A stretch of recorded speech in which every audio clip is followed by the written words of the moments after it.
about that. Yeah, well, they should stop being ruled by terrorists then, Well, you know, maybe this is his clumsy way of making sure that happens. But whatever it is, he can't force people to leave their homes. Anyway, quickly, what else?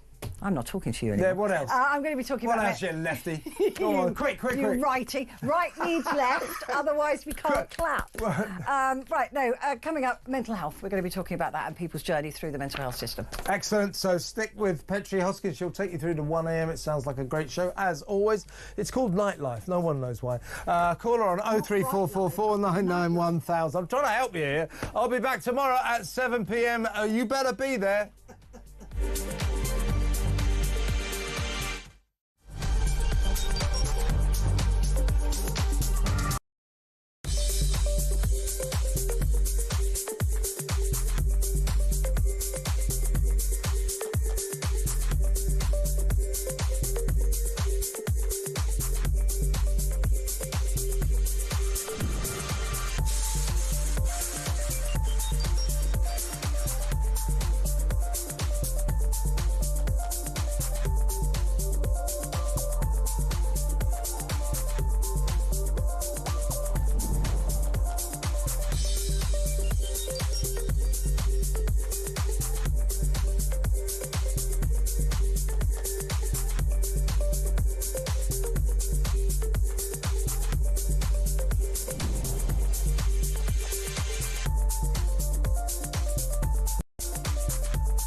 Across the UK, on DAB+, on your smart speaker, on your smart TV, and on your...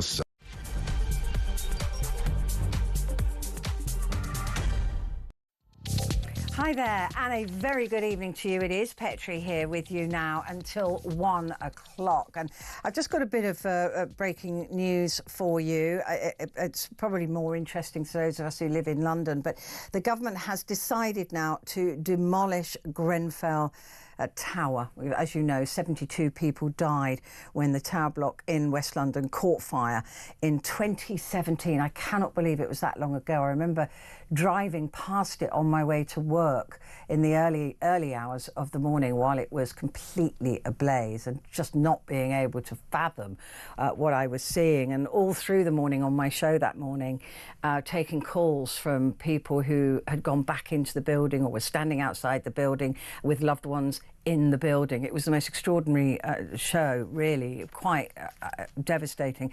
But the decision to completely demolish Grenfell Tower follows several years of debate over the future of the 24-storey tower, with some hoping it would remain in place as a lasting reminder of the tragedy, and others wanting it replaced with a new memorial. A formal announcement by the government should be made by the end of the week, and it'll be interesting to see what they do plan to do with it, because at the moment it's literally just a concrete block just standing there. Those of you who've ever driven in to London from the west will know exactly what I'm talking about. So it's good that finally something will be done. So we'll wait and see what it is that they bring to the fore as a replacement.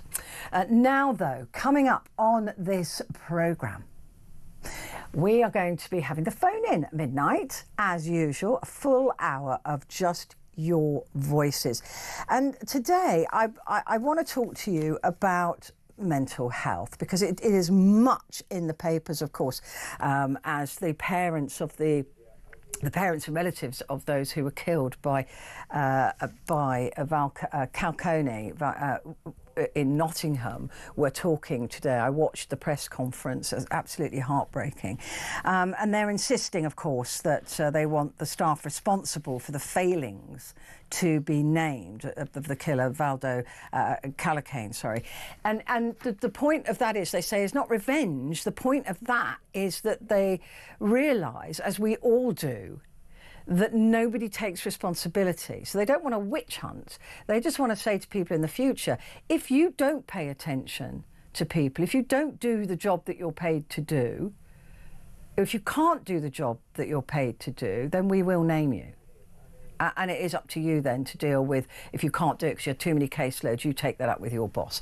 But I tend to agree with that, I think. So watching that today, Barnaby Webber's mum, Emma, she was brilliant, actually, very eloquent. So the professional implications of being named were no comparison to the loss of a family member. And others, the parents of Grace, also demanding accountability.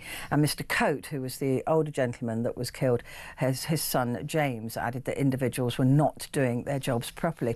James went on to talk about mental health care in the Nottingham region, and he said that he himself now needs mental health care, but he doesn't trust turning to the mental health authorities because he knows that they let him down so badly. So where does he go? And he was talking about that again really eloquently, and that sort of got me thinking about the type of mental health care that we do have. Now, we know that it is stretched to the point that it fails, right? And when it fails catastrophically. It doesn't just fail for the patient, but it fails for the victims of that patient if they're not overseen correctly. And this is like the second time we've been talking about stuff like this, because the Southport, of course, the system failed those little girls as well. But I want to know about your journey in mental health. Like I said, there's a lot going on at the moment. We've been talking about the Thomas Kingston. Do you remember? He took his own life. He killed himself because of the antidepressants that he was on. So there's a lot going on at the moment with mental health. So I just want to hear about you and about your story. And of course, it's not helpful when members of Reform say, oh, depression is the new bad back, that if you say you're depressed, you're making it up. I mean, you're genuinely making... And I'm sure, look, I'm not naive. I'm sure there are people who are making it up. It's an easy way out, isn't it? Because it can't be measured, it can't be seen, it can't be proved. But for those people who really suffer with mental health problems, how do you get the help that you need? Have you had to go private, for example? Have you had to, have you had like 8 sessions and they weren't good enough, it wasn't enough and that you need more? Have you been put on pills that you just know are not the right ones for you, but you can't get back in touch with anybody to get anything updated or changed or anything like that? The frustration as well must be for those people around you, because it's hard enough going through the journey on your own, but if you're a parent or even to an adult child, you know, if my son was suffering with depression, What would I do? How would I get him help? I mean, it's for everybody else, the frustration in trying to break through these organisations. And I know that from my brother, who has various issues, just trying to break through so figure out how social services worked, figure out how the mental health team were going to work for him, figure out a care package. It is exhausting, and it is designed to make life as difficult as humanly possible. It can't be by mistake. It just can't be that it's so difficult. It has to be deliberate to try and gatekeep these care services. So I do want to hear from you about your journey with mental health, and especially if you're in the Nottingham area, that would be really interesting to hear from you. But it's all over the country, isn't it? How have you gone about trying to get mental health care for your children, for yourself, for your partner? Do let me know. And we're going to be talking about that at midnight. So give me a call, 0344 499 1000. Right, so that's the phone in. Now, coming up between 11 and 12, I'm delighted to say it's our favourite Scotsman. It is not Donald Trump, but it is John Boothman. He's going to be here going through the newspapers for tomorrow. We've also got an American paper. We're trying to see if we can find a Saudi paper or a Middle Eastern paper as well to see their reaction to the Gaza situation. We're also going to be talking to James Wally about unbelievable vehicle excise duty rises. Oh my God, I had no idea. I'm one of the 70% of people who didn't know. So if you've got a car, you're going to want to hear what he's got to say. It is jaw-dropping, the amount of money we're going to have to pay. What a shocker. And also, we're going to be heading off to space with my favourite spaceman, Andy Lown. So all of that is to come. But first, I know that people have talked about this through the day, Donald Trump's meeting with Benjamin Netanyahu, which I brought to you live, actually, last night. Donald Trump had jaws dropping when he says that he wants the United States to own Gaza and rebuild it. He wants all the people that are there, the Palestinian people that are there, 2.1 million, to go away, to be removed, and by the sounds of it, to never return. Right? So you're talking about just getting rid of all these people. And they don't want to go, right? I mean, even if 1 million of them wanted to go, even if half the population said, do you know what, I've had enough of this dump, I'm off, right? I've had enough of being shot at, I don't want to be here anymore, I'm leaving. You'd still have 1.23 million people for whom that is their home, and they don't want to go. So what is Trump's plan? Is this even a plan? He said there could be 1, 2, 3, 12, 4, 7 areas where these people could go to. It's not formed, it's just words. But it is causing problems, and it could disrupt the ceasefire. Because if Hamas think they've got nothing to lose, or nothing to gain, more like, from peace, what do you think's going to happen? And actually, that would play right into the hands of some of the very fundamentalist Jewish people in Israel who want to finish the job. So Saudi Arabia said, no, this isn't going to happen. It's a two-state solution or no solution at all, and we don't make friends with Israel. Jordan, Egypt have said, no, we don't want any more people. We've got enough problems of our own. So what is going on here? What are the implications of it? And how far could this go? I mean, is he using this like tariffs to make sure that maybe Hamas come to the table? I don't know. Or was he just saying what he wanted his friend to hear? You know those people who go, oh no, you look great in that. No, you're brilliant. And they're only just saying it because they want you to feel good. Well, let's find out what the repercussions could be for all of this. Jamil Jafar joins me now, I'm thrilled to say, Executive Director at the National Security Institute at George Mason University in Washington, D.C. Good evening to you. Another day, another bombshell from your president. I'm not holding you personally responsible, but he is your president. You can deal with him. I don't even know where to start with this. I mean, where do you start with this? It is so shocking that I'm literally gobsmacked. Well, Petrie, I think the thing you need to know is that most people around the president, including his cabinet members, Secretary of State Marco Rubio, key members on Capitol Hill, they were all as surprised as you are, gobsmacked as you are. Apparently, a couple of his closest advisors, Mike Waltz, the national security advisor, and Steve Witkoff, who's been his negotiator there in the Middle East, both of them were aware of this idea that it's been percolating around in the president's mind, but no information had been transmitted to anybody else. I think even from Prime Minister Netanyahu, this might have been the first time he heard it as well. And to be frank, it's not clear the president knows exactly what the terms are either, because on one hand, yesterday, in response to questions, he said, yes, they'll be moving out permanently. The U.S. will be taking over. We're going to build the Riviera of the Middle East. But then today, the staff walked it back and said, well, the Palestinians will temporarily leave while it's rebuilt, then they'll return. Those are very different scenarios, Petrie. And so, even the latter is problematic, but it's definitely very different than a permanent displacement somewhere else. And then, of course, the president says, well, they're going to go to Jordan, they're going to go to Egypt. Neither country is willing to take them. That's a separate and larger problem when it comes to the Palestinian issue, because neither of those countries have been willing to step up and do their part in this peace settlement either. And so the real question is how do you get this thing unlocked? And maybe, Petrie, what this is an effort by Donald Trump to say something so crazy that, the what used to be the crazy idea is now the middle ground, and maybe you find a path forward that's actually doable. He did it, to be fair to him. He did with Abraham Accords, which I and most people thought were not doable. He did do that. So, there's a precedent here. Okay, but, you're talking about imposing Donald Trump's world on the world. And a lot of countries like Egypt and Jordan and even Saudi Arabia, who it was hinted would pay for all of this, they have a say. I mean, what doesn't Donald Trump understand?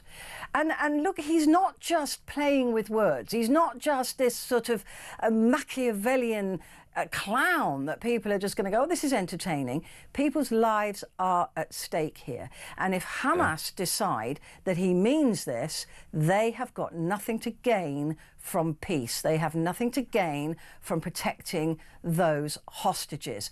He is not just allowed to play the fool. No, you're exactly right. The problem, of course, is Hamas has already decided peace is not in its best interests. It has regularly put the lives of the Palestinian people at risk over and over and over again. It is Hamas's fault that we're in this war. It's Hamas's fault that the Palestinian civilians have died. They're the ones who hid weapons and capabilities inside hospitals and schools. And so, look, I don't disagree with you. Donald Trump doesn't have the right to play with people's lives. At the same time, look, he has managed to, push Colombia around on taking American migrants. He's pushed Mexico and Canada around into doing more. The question of how much more is debatable. He's pushed Denmark. Well, he's pushed Denmark into agreeing to allow a U.S. security presence in Greenland. Now, so his tactic, terrible and as challenging as it may be, does appear to be working, right? And, for all the people complaining about what he's doing with USAID, and I'm very troubled by it, I'm very deeply concerned about it, right? He's having an impact, good or bad. He's doing stuff. And this is the one thing I think that everyone needs to take account of with Donald Trump, which is you may like him, you may hate him, right? You may think he's crazy, you may think he's brilliant. I don't know how many people think he's brilliant, but he definitely has his finger on the pulse of the American people, if nothing else, right? And I will say this: when he tells you he's going to do something, he sort of does it. It's kind of unlike a lot of other leaders. Actually, Jamal, I'm going to disagree with you there. I disagree with you there. When he says he's going to do something, he's not doing it. Yeah. And the little boy that cries wolf eventually will not be heard. This right. Bombastic bullying of other sovereign nations will not stand if he picks a fight with the wrong person. And at the moment, he is just hacking off the world and saying America first and saying we're going to build this big, beautiful place and it's going to be the Riviera of the Middle East. Keep your nose out. It's not yours. I thought you were being isolationist. Stick with that. You want to ruin your own country. You've been voted for. We can't stop you from doing that. But stop it. He's now involved in South Africa. Keep your nose out. Well, Well, let's talk about the Israel-Palestinian situation, right? I don't think that there's a very realistic solution. Whatever that solution looks like, a two-state solution, whatever it might be, there is no realistic solution to that problem without the U.S. being heavily and actively involved in it. The question is, what kind of involvement? Maybe this is not the kind of involvement people want, right? Maybe this is the wrong idea. Remove people from Gaza. I mean, that nobody's ever talked about that because it's so off the beaten path. It's so off the charts. Nobody can imagine actually doing that. Resettlement. Can I just add? It's so illegal. Yeah. It's not just a wacky, weird idea. Right. It's illegal. Sorry. That's right. They're right. Well, if we're in a war, that's right. It is illegal to force displace people. This is a close analogy to it because there's a war going on, right? Now, if the analogy is, well, we're going to remove them to rebuild and then they can come back, that's a different story. But that's not what he said last night, to be clear. He said, in fact, the opposite in response to questions. He said, no. They'll move out. They'll go to Egypt. They'll go to Saudi Arabia. They'll go to Jordan. And then we'll bring the people of the world into this new Riviera. You can almost see him running the numbers of the Trump Tower that would be built on this new Riviera. But of course, that's not now what the White House staff is saying. That's not what Marco Rubio said today. Today, they both said, the White House press secretary and Marco Rubio, what the president meant was, that the Palestinians will leave and then come back. Now, this is not unusual. We saw the same thing with Jake Sullivan and Joe Biden, where Joe Biden would say, we're going to defend Taiwan with military forces. Jake Sullivan would come to the podium the next day and say, what the president meant was, we'll send weapons. So this kind of two-sided talk from administrations is not unusual. This is an extreme idea and one that it appears not a lot of people are big fans of. Particularly the Palestinian people. Who are the only ones the only ones that really matter. I'm just trying to think if Trump had his eye on London and said, right, you lot get out, how we'd feel about it. It's interesting to me, though, that Saudi Arabia, on the country that Donald Trump is really relying on to get these accords sorted, these friendships with Israel. Some would argue that's why Hamas did what they did on October the 7th, because they wanted to destabilize that. They didn't want Israel butting up and making friends. Saudi Arabia has come out and said, it's a two-state solution, and that's the only way we're going to be friends with Israel. So already Donald Trump is been hopefully put in his place, although I don't think he'll say it that way. Yeah, I don't think he will see it that way. And I do think the Saudis are, I guess what I would say is I think the Saudis are negotiating now, right? So the question is, what does the two-state solution look like? Does it mean just the West Bank? Does it mean the West Bank and Gaza together? Does it mean a strip connecting the two? How are those two areas secured? How does Israel get its security? These are all questions that have been debated for 40 years, right? Everyone knows the basic tenets of a two-state solution look like 67 borders with land swaps, probably no right of return for the Palestinians being realistic, some amount of compensation, and some discussion about the final status of Jerusalem. But now putting on the table, no Gaza, right? Is that still a two-state solution? Again, forced displacement of people is not something the world has ever thought was lawful or appropriate. Right. So the question is, can there be a negotiated solution that involves some amount of transfer of land? And then the question is, who takes what people and what land? And will all the parties, whether that's Hamas, the Palestinian people, the Israelis, the Saudis, the Jordanians, the United States, everyone involved, can they get to a deal? And maybe throwing something insane like this out there is a tactic in trying to get something done. It didn't sound like a tactic. He was getting very excited about it. It didn't. And everyone's going to say that, oh, he didn't mean it. And by the way, it's going to take 21 years to clear Gaza. Well, speaking of that, before you start building on it. So how long are these people supposed to just go and live somewhere? Do you know what I mean? This is not thought through. He was very excited about this idea.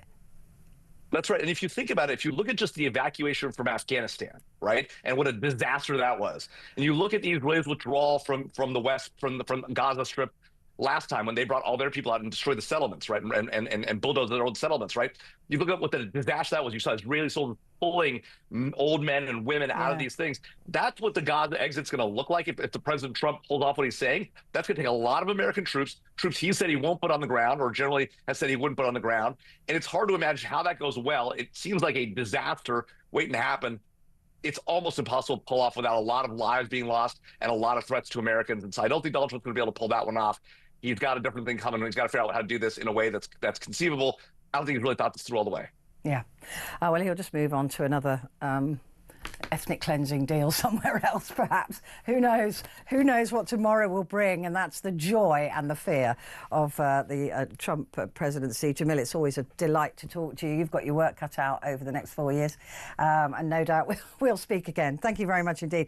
Executive Director at the National Security Institute at George Mason University in Washington, D.C. I'm back in a sec.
Across the UK, on DAB+, on your smart speaker, on your smart TV, and on your side.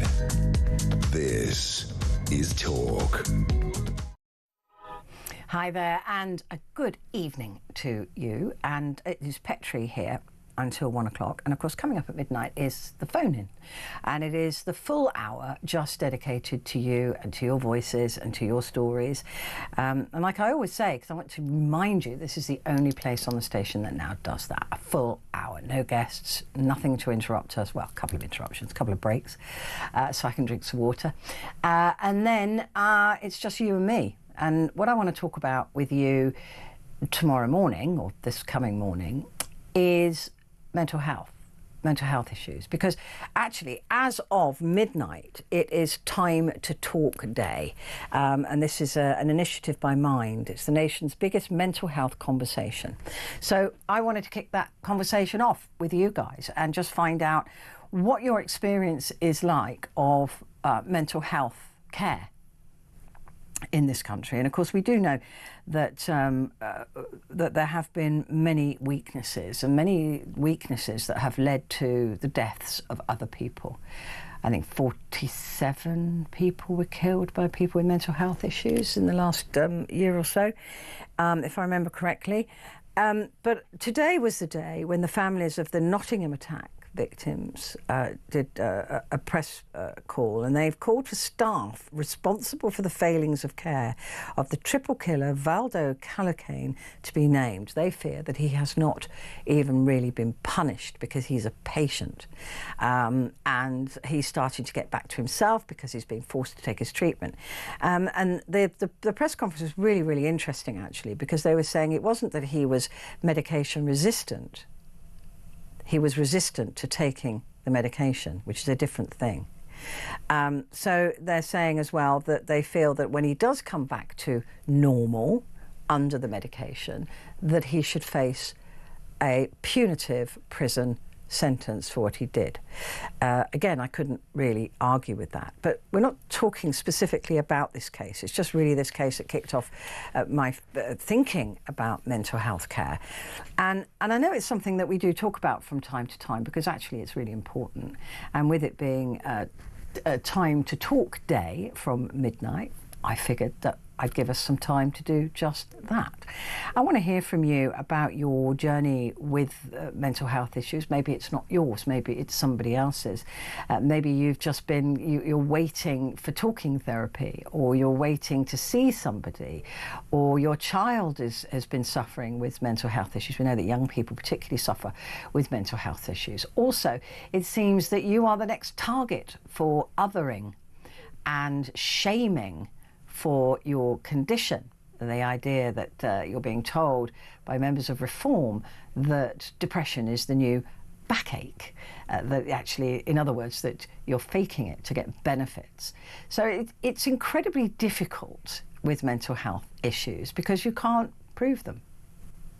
Well, I mean, this man didn't he? He proved that he was mentally unwell by stabbing 3 random innocent people to death. But on the whole, people can't really explain or can't really say why they can't work because they feel like they have to be in bed all day, for example, because it's just lazy. So I'd like to hear from you about maybe some of the issues that you've had with mental health, getting people to believe you, maybe getting a doctor to believe you. Are you working with a mental health condition? Have you managed to successfully find a way through? Have you found a drug that works for you? Have you found something that does work for you that isn't medicine? You know, a lot of people even say, look, just going for a walk, and that certainly helps me. Just literally getting out with the dog and going for a walk is so refreshing and good for my mental health. But then I don't really suffer any great mental health issues. So I'm not really the one to be able to describe to you a serious mental health issue that I have somehow magically either overcome or found a method of controlling it. So I'm going to need to rely on you, because if we're going to start saying that people with mental health conditions are faking it, which is what some people are saying, then I think we might need to understand it a little bit better. And you're the only people that can make others understand it. So I'd like you to give me a call. We will call you back. If you want to or feel you need to change your name, we can do that for you. Just tell Gabriella, and she's lovely, so she'll be very sweet with you. 0344 499 1000. That's the number that you need. Like I said, we do call you back, so there's no problem there. And if you feel that's too much and you just want to send me a message, then do that as well. You can send the text the word talk and then your message to 87222.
the UK. On DAB+, on your smart speaker, on your smart TV, and on your side. This is Talk. Hi there. Good evening. It is Petrie here with you until 1 o'clock. And at the beginning of the programme, I told you that you're going to want to hear this because I am shocked. Now, I knew I covered the budget. I went through it all, did all that. This escaped, because there was so much horror in there. This escaped me, or I brushed over it. But my goodness me, vehicle excise duty, what the hell, is all I'm going to say. Now, somebody who's going to be far more eloquent than I in discussing this is James Worley, broadcast journalist and host of the Ultimate Road Trip podcast. James, I used to like you, but you've just really, really upset me with this. It's not my fault. Are you sure? So millions of drivers are unaware, me included, of major car tax increases coming into force in a matter of months that will see some motorists stung an additional, this is VED, £2,745. What? Yeah. That's if you drive one of the highest polluting cars. That's if you just dropped 170,000 on a Bentley Bentayga SUV. You're probably going to be able to afford that. It's still pretty incredible. There's a headline. It's a headline. Grabber. Yeah. Grabber is the word, exactly. But Rachel Reeves announced it last October, Petrie, and this change is happening April the 1st this year because. VED, vehicle excise road tax, brings in £8 billion in revenue per year. And the government can't afford to not have that. So by 2030, when new petrol and diesel cars, the plan is they won't be sold. They will, car manufacturer will be banned from making new petrol and diesel cars, only electric cars. So they have to bridge the gap. The government have to bridge the gap because all EVs have been exempt from road tax until now. And a lot of higher polluting vehicles, they really want to get their money's worth before 2030. So as you say, road tax for a lot of petrol and diesel cars and vans, but mainly cars and SUVs, is going to double. So as you say, from 2,300 was it to nearly 5,000 for the first year for the most polluting vehicles. But again, EV owners aren't exempt now because they will have to pay for the first year completely pure electric vehicles, no emissions, £10. But from then, the second year, they have to pay the standard amount of VED, which is £195 for 5 years.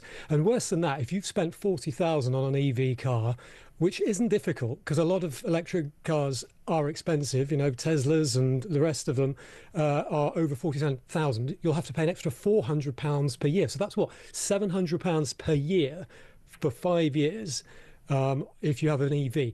EVs are getting cheaper. A lot of models coming in from China. The cheapest pure electric vehicle, I think, is a Dacia, about 14,000. So, the prices are coming down, but they've got to plug this gap and they're worried about it. So that's why they're slowly, massively increasing on the most polluting vehicles, but bringing in road tax for all electric vehicles from April. A lot of people, as you say, might not be aware of that. So it just drops, 20, 30, 40,000 on an EV. So, but even hybrid cars, they're being dragged into this as well, which I suppose it would make sense from the point of view of if you're going to tax the electric cars, then hybrids are also going to go up in price as well. But it's an interesting way that they've tried to explain this in terms of the most expensive over 255G per kilometre. I don't even know what that means. What does that mean? CO2, grams of CO2 per kilometre. Okay. So they're the most. But that would also count, presumably, not for the Bentley, but if you've got an older car. Well, it depends. If your car was made before 2017, there are three. you have the current system, which goes back to 2017. From 2017 to 2001, it's based on CO2 emissions, and the emissions are, you can pay from £100 up to, I think it's about £600 a year for the most polluting vehicles. So it's the whole doubling of the first year tax is for new vehicles, and a lot of premium vehicles since 2017. If you had a vehicle over 40,000, you'd have to pay an extra 400 quid, as I say. But if you have an older car, there are different rules. I mean, you need a degree in car tax to go through. You really have to go on the RAC website, go on the government website, have a proper look through, because for me to explain it all in the next 5 minutes, it's impossible. There are so many kind of variations, and the nuanced details really have to be which is ridiculous. I mean, that's got to be deliberate, because what I want to know is, does my Mini fall into any of these categories, and how much more will I be having to pay? And the only way that I've been able to sort of figure that out is to look at the cost. Looking at the cost right now, a petrol and diesel car now around £270, I think that's roughly about right, will go up to £540. I mean, am I reading it wrong? No, that's if you buy a new car after April the 21st. Oh, so it's only new cars that will be, but that will be their yearly rate. It'll be every year. Yes. No, sorry, for the first year. But then it goes down after the second year, so year 2 to year 5. There are 3 different levels. There's EV, where you pay the EV rate. Then you've got the standard rate and the premium rate. Although the EV rate, which was 0, is obviously now isn't being used, because everybody's going to be paying something. They're trying to claw back. They're trying to, make sure they're not losing billions by 2030 if the ban of new and petrol and diesel cars comes into effect. I mean, there's a lot 5 years away, isn't it? Very unlikely. There's a lot of chat about synthetic fuels and alternative fuels to keep cars going after that time. But of course, you can get a purely exempt vehicle still. You just have to make sure it's 40 years old. Historic cars, they call them. So before January the 1st, 1984, if you buy an old Mercedes estate that's done about 100,000 miles and probably could do 3/4 of 250, 300,000 miles, because cars back then seem to last. So you can buy a historic car and you'll be exempt from road tax and from the congestion charge, not the ULEZ if you drive into London, because of course your emissions will be a certain amount. But so maybe classic cars will have a bit of a renaissance. Yeah, although it's time to go backwards, isn't it? And but you know what that £10 is on EV cars, don't you? That's an opening door. That's just a prop to open the door. This is what they did. It's what Labour did with university fees, wasn't it? Saying it's going to be £1,000 a year, and then now it's look what it is now, nearly 10. So that's just literally just cracking the door open, sticking somebody's shoe in the door, so that they can keep opening that, and that price will say, definitely, get ready. Yeah, get ready. It's only going to go up. It's only ever going to go up. It's like my water bills, insurances. Fuel bills. I mean, it's a wonder if any of us can actually survive in this world. But there you go. So I'm sorry about that bad news, but I mean, that is absolutely outrageous. I don't have much sympathy for those people who can afford a Bentley. I think they can afford £5 a year. I think they can take the hit on that. They can take the hit on that. But, and also they don't care about parking and all that stuff as well. They just do what they like. Yeah, the chauffeur can take it. Now, listen, if you can afford your car after April, if in some way you can still afford to put fuel in it or insure it or VD it, there are Sunshine Saturday. What's Sunshine Saturday? Detours and day trips. Tell me about Sunshine Saturday. I think it's when people are, needing sunshine, needing to get on holiday. Yeah. I mean, travel trends for 2025, they say that a lot of people were booking at the end of January their holidays for this year because, one, they were paid after Christmas, having got through the seemingly 6 weeks of January, which it felt like it, didn't it? It did. And the weather, which has been useless since, I think, probably last summer. It just hasn't got sunny on and off. So yeah, people are needing sun. They're needing to get out, and they're saying there are lots of different travel trends this year. Including off the beaten tracks. I noticed in that headline, the Sunshine Saturday, they talk about off the beaten track destinations. For the UK, the headline I saw was East Sussex and Milton Keynes, apparently, is the top trend for this year. You are joking. I used to live near Milton Keynes. You would go there for a day trip. What's there to see? Well, apparently there's lots of well, you can see the concrete cows and the roundabouts, but you've got the indoor skydiving, and there's got the big snow dome, so indoor skiing if you want to do that in the summer when it's blistering hot outside.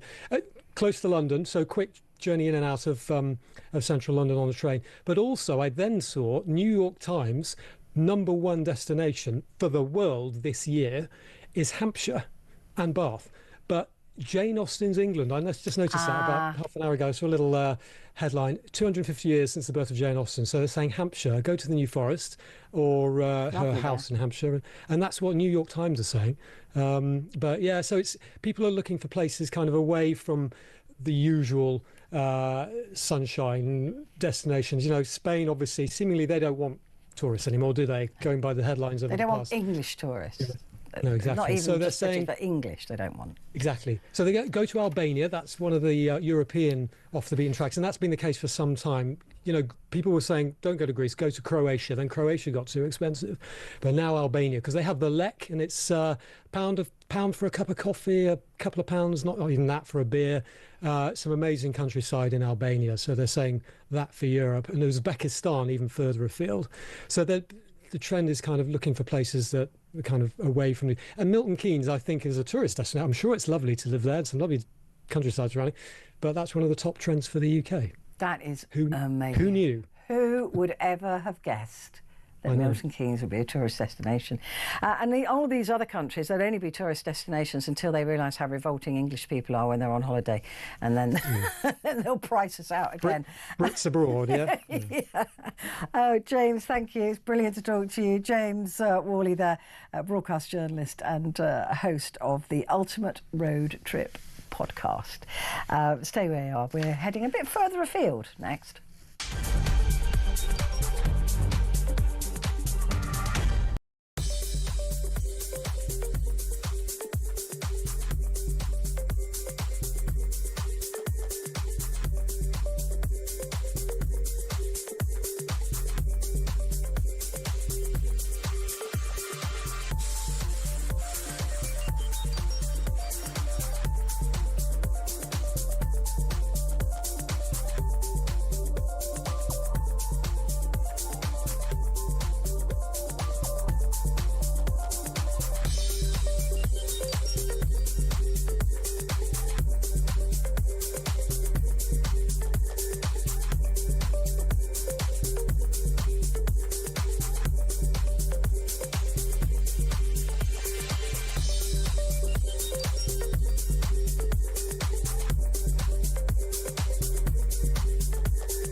Across the UK, on DAB+, on your smart speaker, on your smart TV, and on your side. This is Talk. Hello there, and a good evening to you. Just a little bit more information on that breaking news I brought you at the top of the programme on the Grenfell Tower demolition. The government has decided to demolish Grenfell Tower, and as you'll remember, 72 people died. I can't believe it was only that many, although that is a disastrous number, having seen it, when the tower block in West London caught fire in June 2017. Well, Grenfell United, which represents some of the survivors and the bereaved families of the disaster, said, "We've said this to every Secretary of State for Housing since the very beginning. Consult the bereaved and the survivors meaningfully before reaching a decision on the tower." Angela Rayner could not give a reason for her decision to demolish the tower. She refused to confirm how many bereaved and survivors had been spoken to in the recent short 4-week consultation. But judging from the room alone, a vast majority of whom were bereaved, no one supported her decision, but she claims her decision is based on our views. Today's meeting showed just how upset bereaved and survivors are about not having their views heard or considered in this decision. Ignoring the voices of bereaved on the future of our loved one's gravesite is disgraceful and unforgivable. So it seems that not Rachel Reeves, I blame her for everything at the moment, Angela Rayner did not consult with the survivors before making the decision to demolish Grenfell Tower. So we're bringing more on that as and when it comes through. Now, though, let's head to space with my favourite spaceman in this world, and I suspect all others, Andy Lound. Good evening to you. Hello, Petrie. How are you? I'm very well indeed. Where are you at the moment? Well, yes, the background is what's going on in the sky at the moment. We've got the parade of planets with Venus and Saturn just below that, Uranus, Neptune, Jupiter, Mars, all nice and shining in the sky. It was clear here, so it's been able actually to see it from Birmingham. There's a novelty in itself. So, I mean, because this has been a while coming, hasn't it? This is very unusual to see them line. Is it because they're lined up? Yeah, it's called the parade, and just that you can see them all across the sky, which is quite an unusual thing. It only happens it happens in various forms. We had a good one in the 1980s, a good one in the 70s, and this is really the great one we're going to have now at the moment. There's going to be another one in, I think it's about 20, get me going now, is it about 2040, something like that? We're going to get another good parade out there, so we can do another broadcast for that one. Brilliant, absolutely brilliant. Well, listen, let's talk about NASA, because they've now paused meetings to ensure it complies with the new executive orders from the White House on halting diversity programs. Now, they've been told if they don't do this, they won't get their funding, right? Yeah, this is quite interesting.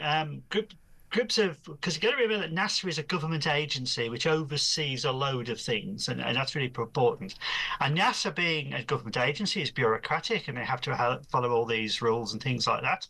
And of course, the president has laid down a set of instructions that the DAY programs, diversity, equity, and inclusion programs, have to be scrapped. You can't have these funded projects, and they're going to, and NASA have told these meetings which are being set up, before they have the meetings, the NASA administration must examine the meetings to make sure that they're not operating because of a DAY project of any shape or form, which the scientists are all going, "Oh, for crying out loud, we ain't got time for this. We've got enough to do." And 200 scientists who were at a particular meeting, the Mercury Exploration Group, has had to be cancelled while the NASA administrators decide that this meeting wasn't set up in any shape or form because of one of these projects. And this is the kind of thing that annoys me a great deal, and it annoys scientists. And a lot of this is reminding me heavily of my involvement with the Planetary Society when we were working in Birmingham. The Planetary Society is the largest space interest group in the world. At the time, we had about 140,000 members globally. We didn't have branches. We just have a volunteer team in a particular country, and you just do events. And we did events at the Birmingham Science Museum, which we don't have now. We have something called Think Tank, but we had the Birmingham Science Museum, and I funded the events that went on there ourselves. And we're doing lots of interesting events, exhibitions, and hands-on things and lectures. Anyway, one day we got a big wad of paper, and it said, "You've got to fill this for me because you're working with us." Oh, yeah, okay. And it was saying, "We need to know in round numbers and in percentages how many of the members of the Planetary Society, that's all 150,000, are black, Asian, male, female, age group? And we went, we can't answer this because we don't know. Oh, you must know. We had this great argumentative meeting. I said, because we don't ask. And the reason why we don't ask is because we're a non-discriminatory group. And to ask would be discriminatory. So we don't care. You're interested in science. And we had such a row over this. We were really going to trouble with these people saying, well, we can stop you coming into the building because Birmingham is taking the lead in the world of doing this. I said, no, it isn't. You're not the first to do it. Do you know who the first people were to break people down in by their races and religions? The Nazi Party. And they did it so that they could discriminate against Jews. How do I know you don't want all this data to discriminate against us? No, we can't do that. And we got into the row at this, and scientists have no time for this kind of nonsense. So in some respects, it's good. But what I think is going to irritate the scientists with this is that the NASA administration is now stopping meetings while they decide whether or not they do or do not comply to these old rules, because the old rules have gone. And the scientists, to be quite honest, could not care less. Science it's like science. Earlier on, Andrew, I was looking at, I was watching some stuff coming out of America, and the medical science community have now been instructed to remove certain words from any of the papers that they write, and the young people writing papers in the future are denied using particular words when they write their papers.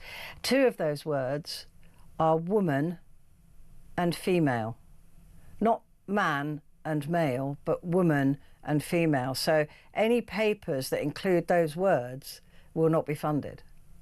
I mean, where are we? What's happened in the world? I'm completely confused. Anyway, let's move on. A new push for the moon and Trump space era race with China and Russia. And Musk has, of course, got to be involved in this. Have you frozen, Andy? Because you haven't moved for a bit.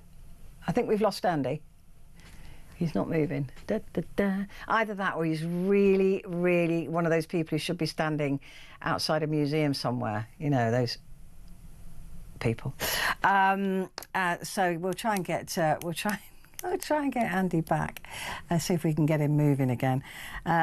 So yeah, let me just remind you, of course, about what's going on with the phone-in at midnight, and that is we're going to be talking about mental health. But interesting, I've just seen this from Joanna talking about the VED, the vehicle excise duty we were just talking about, and Joanna says, I'm with you on this car tax. My Mini Countryman, I love your Mini. My sister's got a Countryman. It's very smart. I share with my daughter, a single parent, and we both totally rely on it and can't afford to replace. A car tax, from what I can make out, is going from £30 a year to £190 a year. How do they justify that? I don't know, Joanna. I suppose because they don't have to justify that. They just need the money, and they're going to take it from us, every bit of us that they can find to tax. This is what Labour does. We know that. They tax and then spend and then tax more. I think we've got Andy back. Andy? How you doing? You literally just, I wasn't sure. Anyway, let's quickly talk about President Musk and Vice President Trump, and you know what effect that's going to have on this space race now. It's quite interesting because getting rid of bureaucracy is quite a big thing, and Musk is very good at that, and it's something where things can actually happen, so that's a good thing. They're always worried about what's called the Sputnik moment. The Sputnik moment, of course, is famous because in the 1950s, America was setting up the Vanguard project to put the first satellite in space, and they were trumped, if you like, by the Russians, who put up Sputnik, and it shocked America. And one of the reasons for the delays was, again, the way the state ran the systems in the United States. It caused lots of holdups. Von Braun could have had a satellite up 2 years before then, but they didn't want to use him. And here we're going to see this again. Trump is concerned, I think, things like the Artemis project, which is years behind schedule. It's way over budget. Other projects at NASA are way over budget, and Musk can probably solve these. And they're already realizing that, of course, the first people to get to the moon now in the modern era, America have already been there, but to go there in the modern era to stay, we'll get the natural resources for the moon, which are necessary for this planet, rare earth metals, material like that. possibly helium-3, an isotope which will be used for nuclear fusion reactors. So there is a concern, I think, that America might not actually be in the lead here, that China might be, because they're really pushing things forward, and they're going to do everything they can to avoid another Sputnik moment, and that means pushing the program that they're doing at the moment. And I think Musk is the right man to do that. And as you know, Trump is interesting because he's not a politician, and for that reason, things sort of get moving quickly rather than worrying about the political fallout, which is sometimes is brilliant, sometimes is not so great, because it comes with a lot of baggage. Yeah. But at the same time, I think things need to kick up the backside sometimes, and people like Trump are the people to do it. Well, I mean, he also declared in his inauguration speech, of course, that he was going to be planting an American flag on Mars, and that is also. Can they diversify and do both planets? I mean, you know, yes. People think that Musk is a genius. What he's good at is employing geniuses. Let's not take away from the actual geniuses who do the actual work. It's not coming from his head. But you know, he gets billions and billions of pounds in subsidies already from the American government, and NASA is concerned that he will start to swipe money from them. That's a possibility. NASA, remember, is a global, is an administrative body for all these projects, and that's the thing. And they're bringing forces from all over the place, and it's not always been the most efficient thing in the world. It was a bit of a nightmare sometimes, they said, in the 60s, trying to get things done. It was only because you had the physical force of Kennedy pushing it, and then these Vice President Lyndon, as we all know, Lyndon Johnson kicked backsides left, right, and centre to get things done, which actually pushed the programs forward, which was really good. Look, maybe Musk will do the same thing. I'm sorry to interrupt, Andy, but we've completely run out of time. Thank you very much indeed, as ever. Stay where you are. Papers next.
Across the UK, on DAB+, on your smart speaker, on your smart TV, and on your side.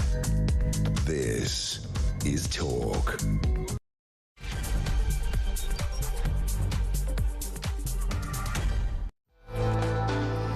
Hello there. This is Talk, and it is Petrie. And for the next hour, myself and the fabulous John Boothman, the political correspondent at the Sunday Times in Scotland, will be taking you through the newspapers and discussing some other things as well. I've got a couple of American ones as well, John, for us to have a little bit of a look at, because I think there's something going on over there that we might find worthy of discussion.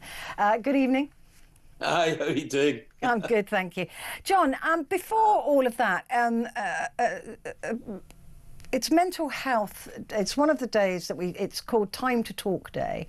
And so I'll be talking about mental health and the issues that people have in accessing care. And of course, this is on the back of that press conference, extraordinary press conference that I watched all the way through today with the families of the 3 murder victims in Nottingham. And the fact that this Valdo Calacane appears to have, I mean, even if there was a net, it wasn't drawn around him.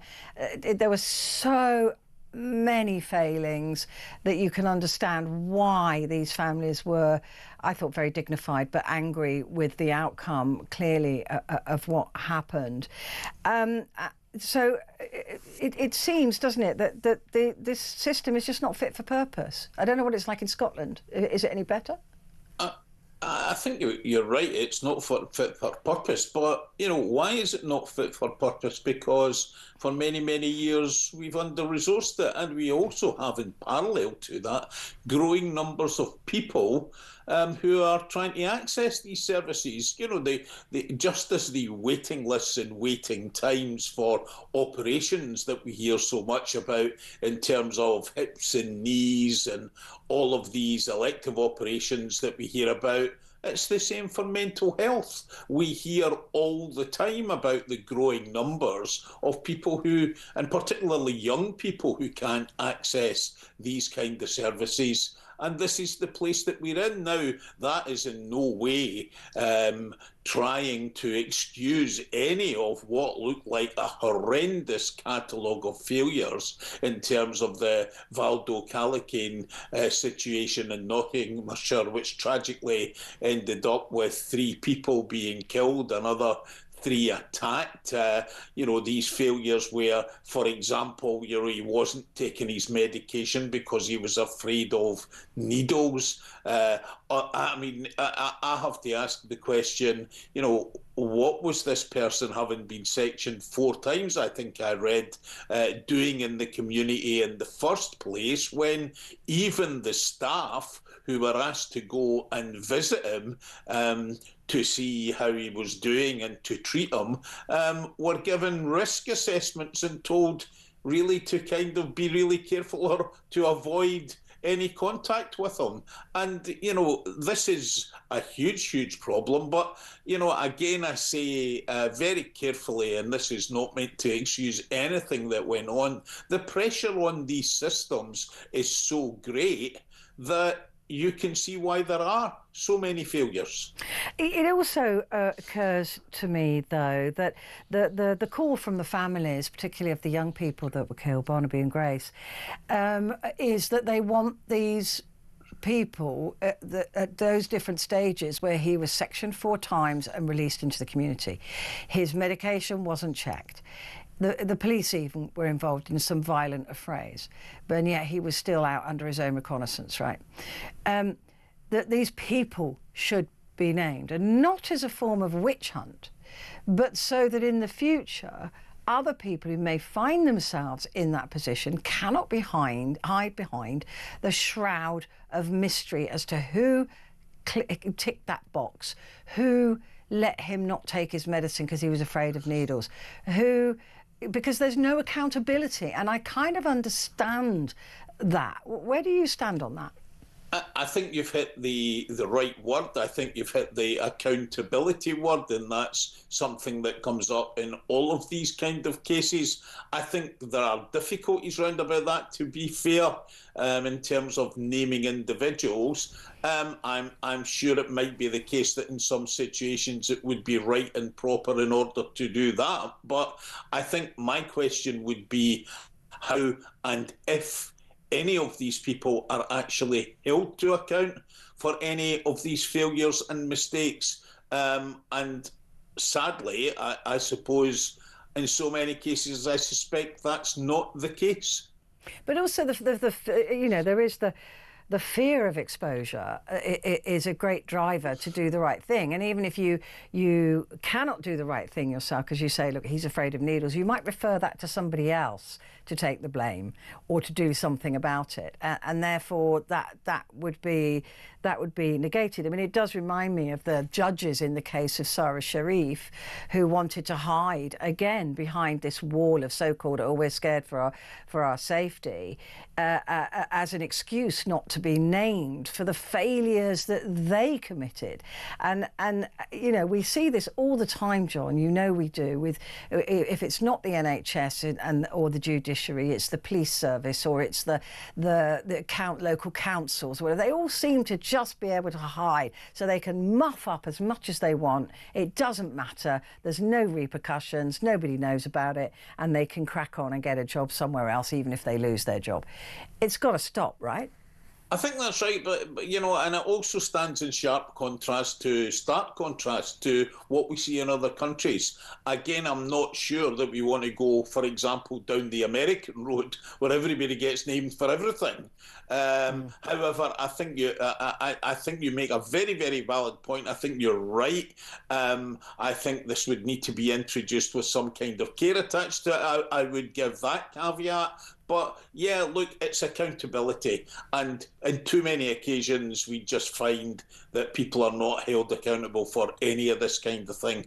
And, what happens afterwards? Well, I don't know. We also have, one of the demands that I heard today was for a public inquiry. Now, again, I say this, basically, when I look at this case, sympathising obviously with what those families are saying, but we have these public inquiries. A lot of them last for years and years and years, and by the time they conclude, everybody's forgotten what they were about in the first place, and well, really, sometimes not very much happens. And let's not forget the cost as well. And then the conclusion is it can be hundreds of millions. I think that the COVID inquiry is about 100 million at the moment.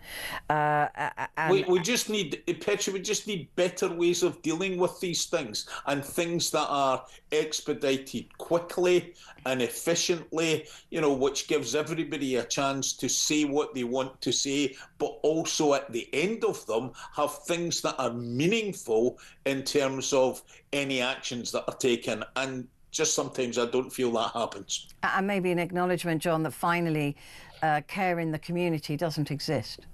It doesn't exist. I think that's right. But again,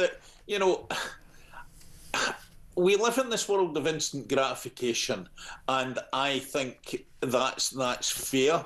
A lot of the time, I just think that you can't have a sustained period in any kind of public service, right, of cuts, of nibbling away at the edges, of not spending resources that are needed, and at the same time exponential demand on the other side of the equation, and then expect that things won't go wrong.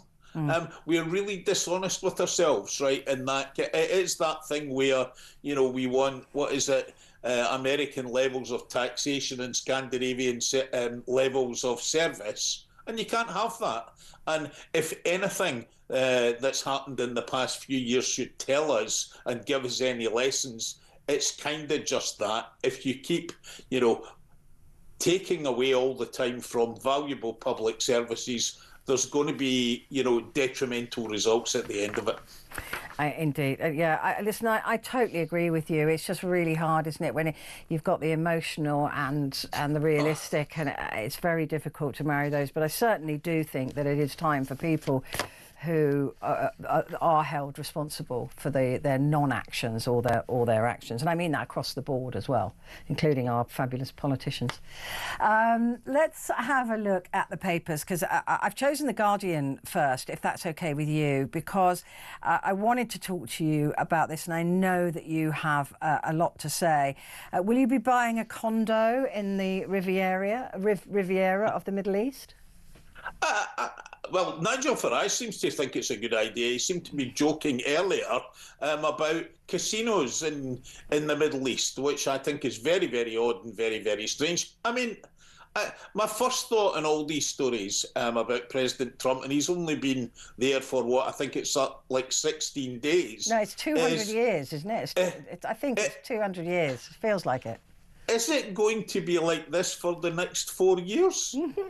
I mean, I can remember the last time I was reflecting on this earlier when Trump was in the office, and I think one of the reasons that he lost was because people just thought that it was all a bit too chaotic, and they wanted to wake up in the morning not knowing what he had said or what he had done. I mean, what have we had in the past couple of weeks?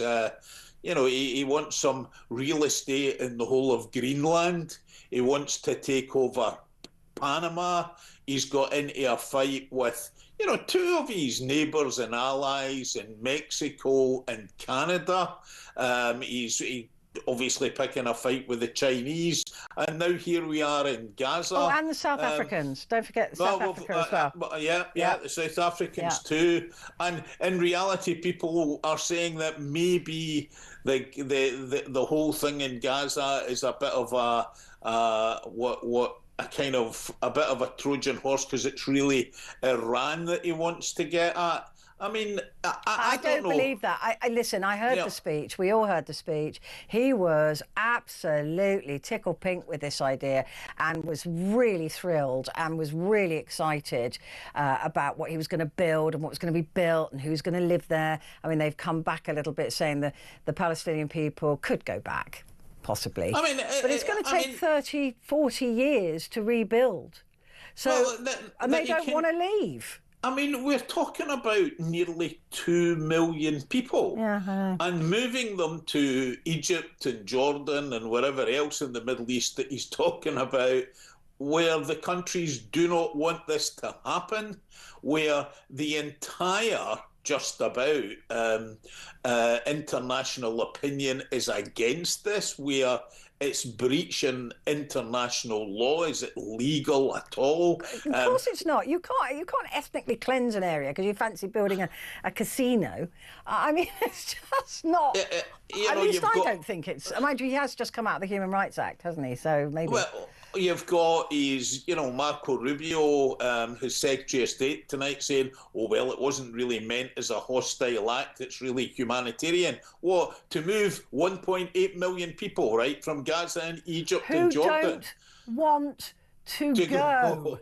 And also Rubio is the same man who's come back from El Salvador and told Donald Trump that they can send American citizens to prison in El Salvador. I mean, which is, again, a convention, but that's why he's come out of the Convention of Human Rights, so it doesn't matter now. He can probably send American citizens to El Salvador. I'm sitting here almost, sort of laughing, and it's actually just utterly tragic that we are sitting in this situation and talking about this kind of stuff. I mean,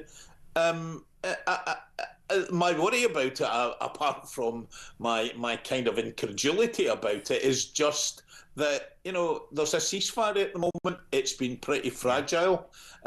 It's not anywhere near the end of the first stage, never mind any other stages that we want to try and get to in terms of turning that temporary ceasefire into something more permanent.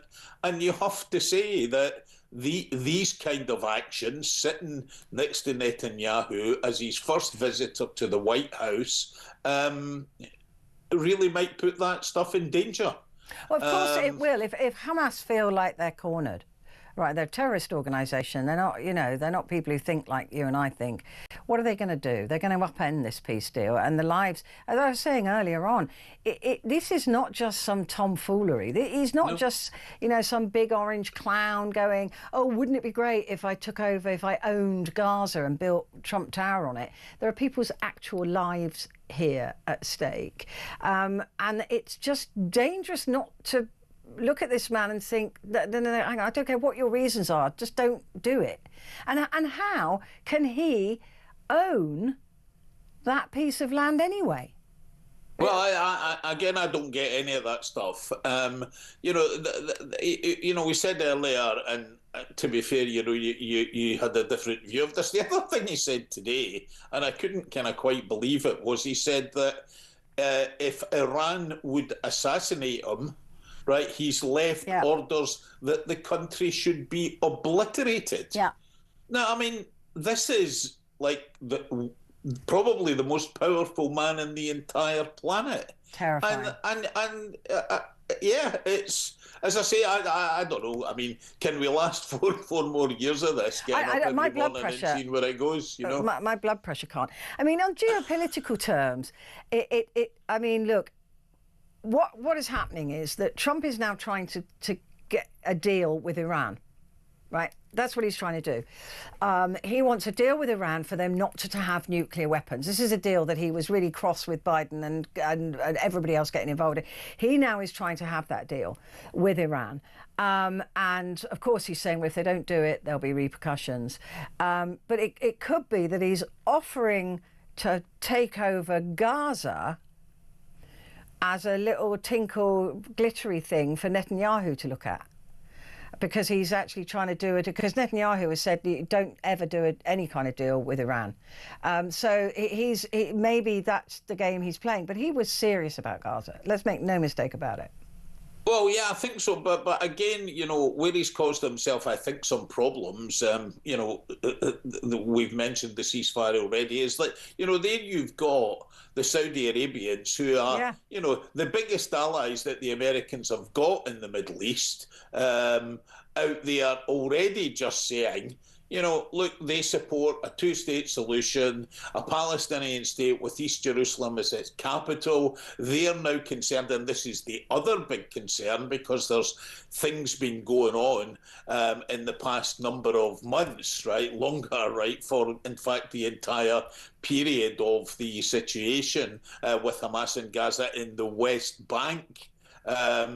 You know, that suggestions that, you know, it may be in the next few weeks that Trump will say that it's okay for the Israelis to annex the West Bank. Yeah, I mean, I was reading that as well. 4 weeks, he said he's going to make more announcements on the West Bank in 4 weeks' time. Now, of course, this is music to Netanyahu's ear, because he's in danger of losing the election. If he does lose the election, he's in danger of losing his liberty. Does that remind you of somebody, I wonder?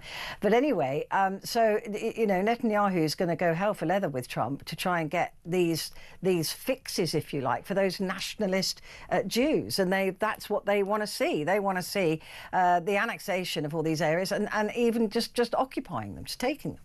Oh, yeah, and, you know, and in the meantime in the West Bank, you know, there's still thousands of people from the West Bank in jail. Many of them in jail having just been detained without trial. And, you know, there's houses being blown up.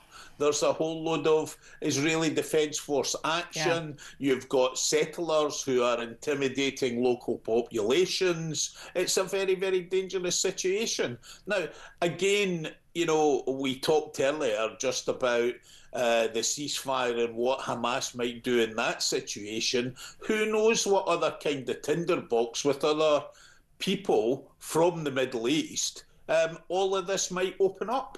Not least, of course, the accord that Donald Trump and Israel want with Saudi Arabia. Saudi Arabia have said, well, we're not signing that until you agree to a two-state solution. So that's off the table. So it's kind of, it's upending a lot of stuff, diplomacy that's been going ahead, all these talks and stuff. I mean, it's not a game, right? This isn't Monopoly for Donald Trump. This is real life. And I think somebody needs to sit him down and tell him that that's the case here. The other thing that you know, I think is very, very interesting about this story is that, you know, he's enjoyed huge support, little opposition since he was elected back in November. You know, it's not the same as the last time when he was elected, when he faced FBI investigations. He faced a lot of difficulty in Congress and in the Senate. He had a lot of opposition. All of that this time, you know, is in a very, very, very different place. And actually, by these actions tonight, last night and tonight, you've already got some domestic difficulties that he's created for himself, even amongst Republican supporters, because all of these people who were America First people, who were people who basically said they admired him because he took a stance there. America shouldn't be interfering in other countries. There shouldn't be wars. That's how he got the Muslim vote as well, wasn't it? I mean, those people are now saying, I saw, was it Rand Paul, one of the prominent Republican senators, saying earlier on that the United States had no business being in Gaza. So he's causing himself, right, some difficulties, partly amongst his own supporters, but, there's a build-up of that which wasn't there before. Yeah. So, look, this has got a long time to play out, and we'll just need to see how it goes. But, it's a roller coaster. Oh, blimey. I'm just waiting for the first person to suggest a Gaza strip club. Do you see what I did there?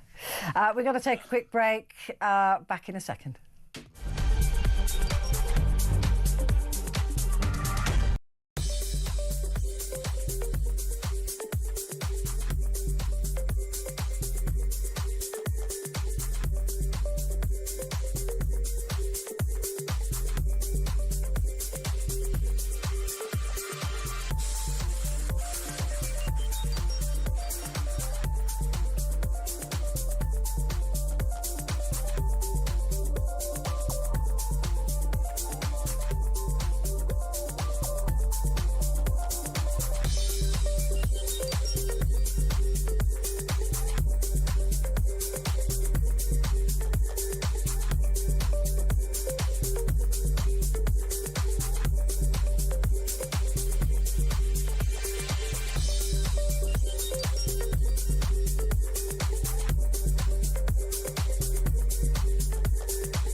Across the UK, on DAB+, on your smart speaker, on your smart TV, and on your side.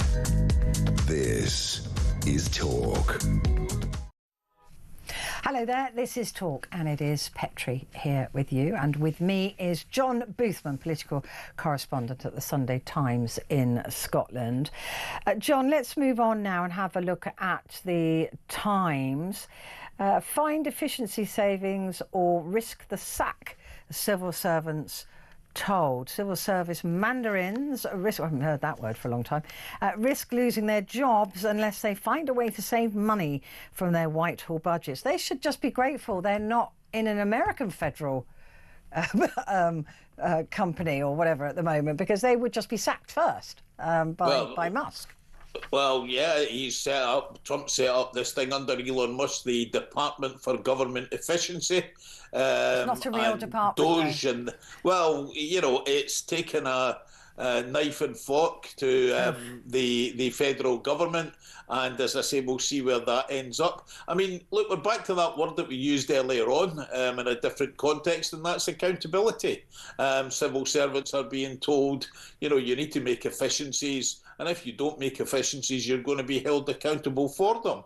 I mean, one of the things that it's certainly the case in Scotland, and I can't really speak for what happens in Whitehall, but we've had an exponential growth in the number of civil servants in Scotland.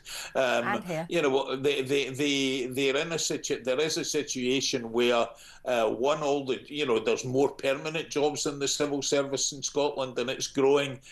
Two, they've got fantastic terms and conditions and pensions, for example, that other people don't have. There's a no redundancies, compulsory redundancies policy in Scotland for civil servants. A lot of people who, are working in much harder, more taxing jobs, you could argue, don't have any of those terms and conditions. We've also got situations now where we're talking about people working from home all the time.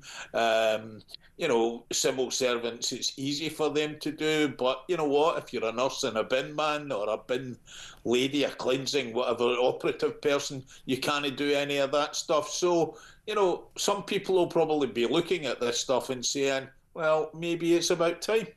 Well, we've got a situation here, John, still, that makes me so cross.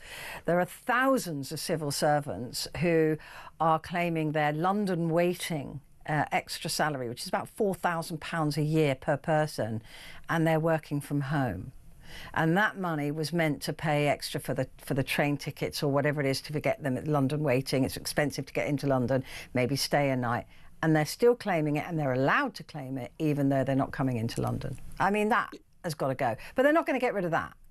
Yeah, but I mean, the consequences of all that stuff are that, people aren't coming in to London in your case. I would say, the equivalent where I stay is Edinburgh or Glasgow, which means if they're not coming in 5 days a week, they're not buying coffee or sandwiches out the wee corner shops that exist. And maybe afterwards they're not going for a pint in the pub, or they're not maybe having a meal occasionally. And it has a hugely detrimental effect on all the local economies. And at the same time, we talk all the time about wanting to preserve public transport services. There's fewer people then using the buses and using the trains. There's a multiplier effect attached to all this stuff. And it's all very well for us to sit down and say, yeah, fine, let's do all these things that make things easier for some individuals. However, in terms of the impact on our society, the impact's absolutely huge. Very true. Well, talking about those people working from home, great story here. It says, face it, you may be suffering Zoom fatigue. And these are the people who have these Zoom meetings. And actually, what it is, it's a common phenomenon known as facial appearance dissatisfaction. And it's when we see our own faces too much. I'm in a studio, I can see my face everywhere. And I'm telling you that I do have facial appearance dissatisfaction. So listen, don't talk to me about that. I mean, I mean, I'm literally everywhere. I can see 5 of me without even looking. So, I mean, talk about Zoom meetings. Well, I think it's probably to be avoided. I mean, I sort of, I sit too near the screen. I have a large, a large red face. I'll put it that way. I blame the lighting. I think you look very handsome. I always do. But anyway, I feel so sorry for these people. They just don't like seeing their own faces, and they get fatigued by it. Okay, so that's it. Smallest violin, and also there's this. There's a great picture on the front. Actually, I've got to talk about this. Ozzy Osbourne, as he was, is reuniting with Black Sabbath. I mean, he has Parkinson's disease, doesn't he? But this is going to be his final concert. It's going to be in Birmingham, which is where, of course, that's his home, isn't it? I think it's going to be in Villa Park, I think. I mean, amazing. I mean, at his height, he really was a sight to behold, wasn't he? I I think we've discussed this before. I mean, it is absolutely astonishing the number of septuagenarians and octogenarians who are still on the go after all these years. I mean, there's a big tour taking place, and they're not my cup of tea. AC/DC are on a big tour. They're playing their final concert at Hampden Park because a couple of the guys who are in it are basically guys who were brought up in Scotland, which is pretty amazing thing. I can't believe. I mean, I went to see just before Christmas in Madrid to see Paul McCartney.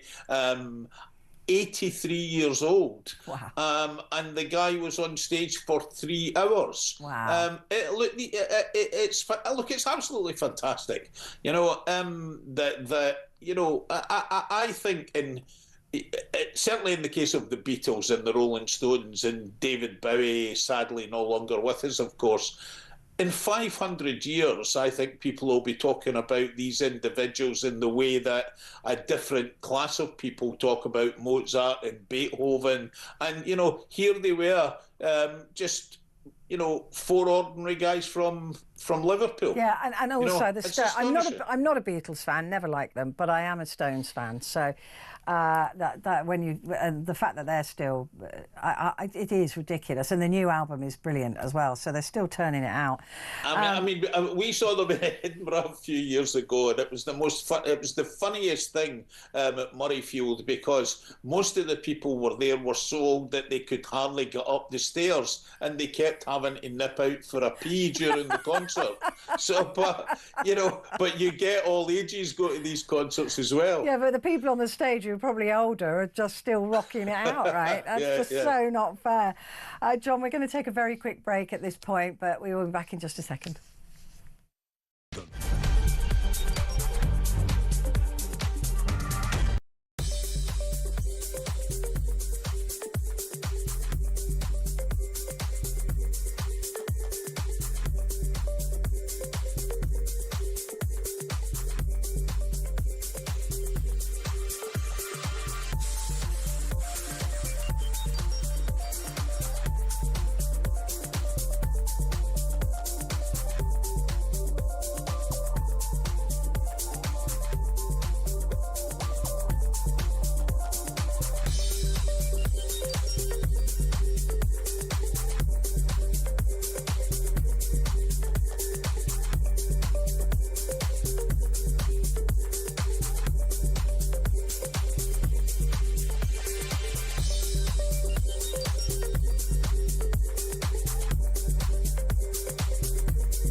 Across the UK, on DAB+, on your smart speaker, on your smart TV, and on your side.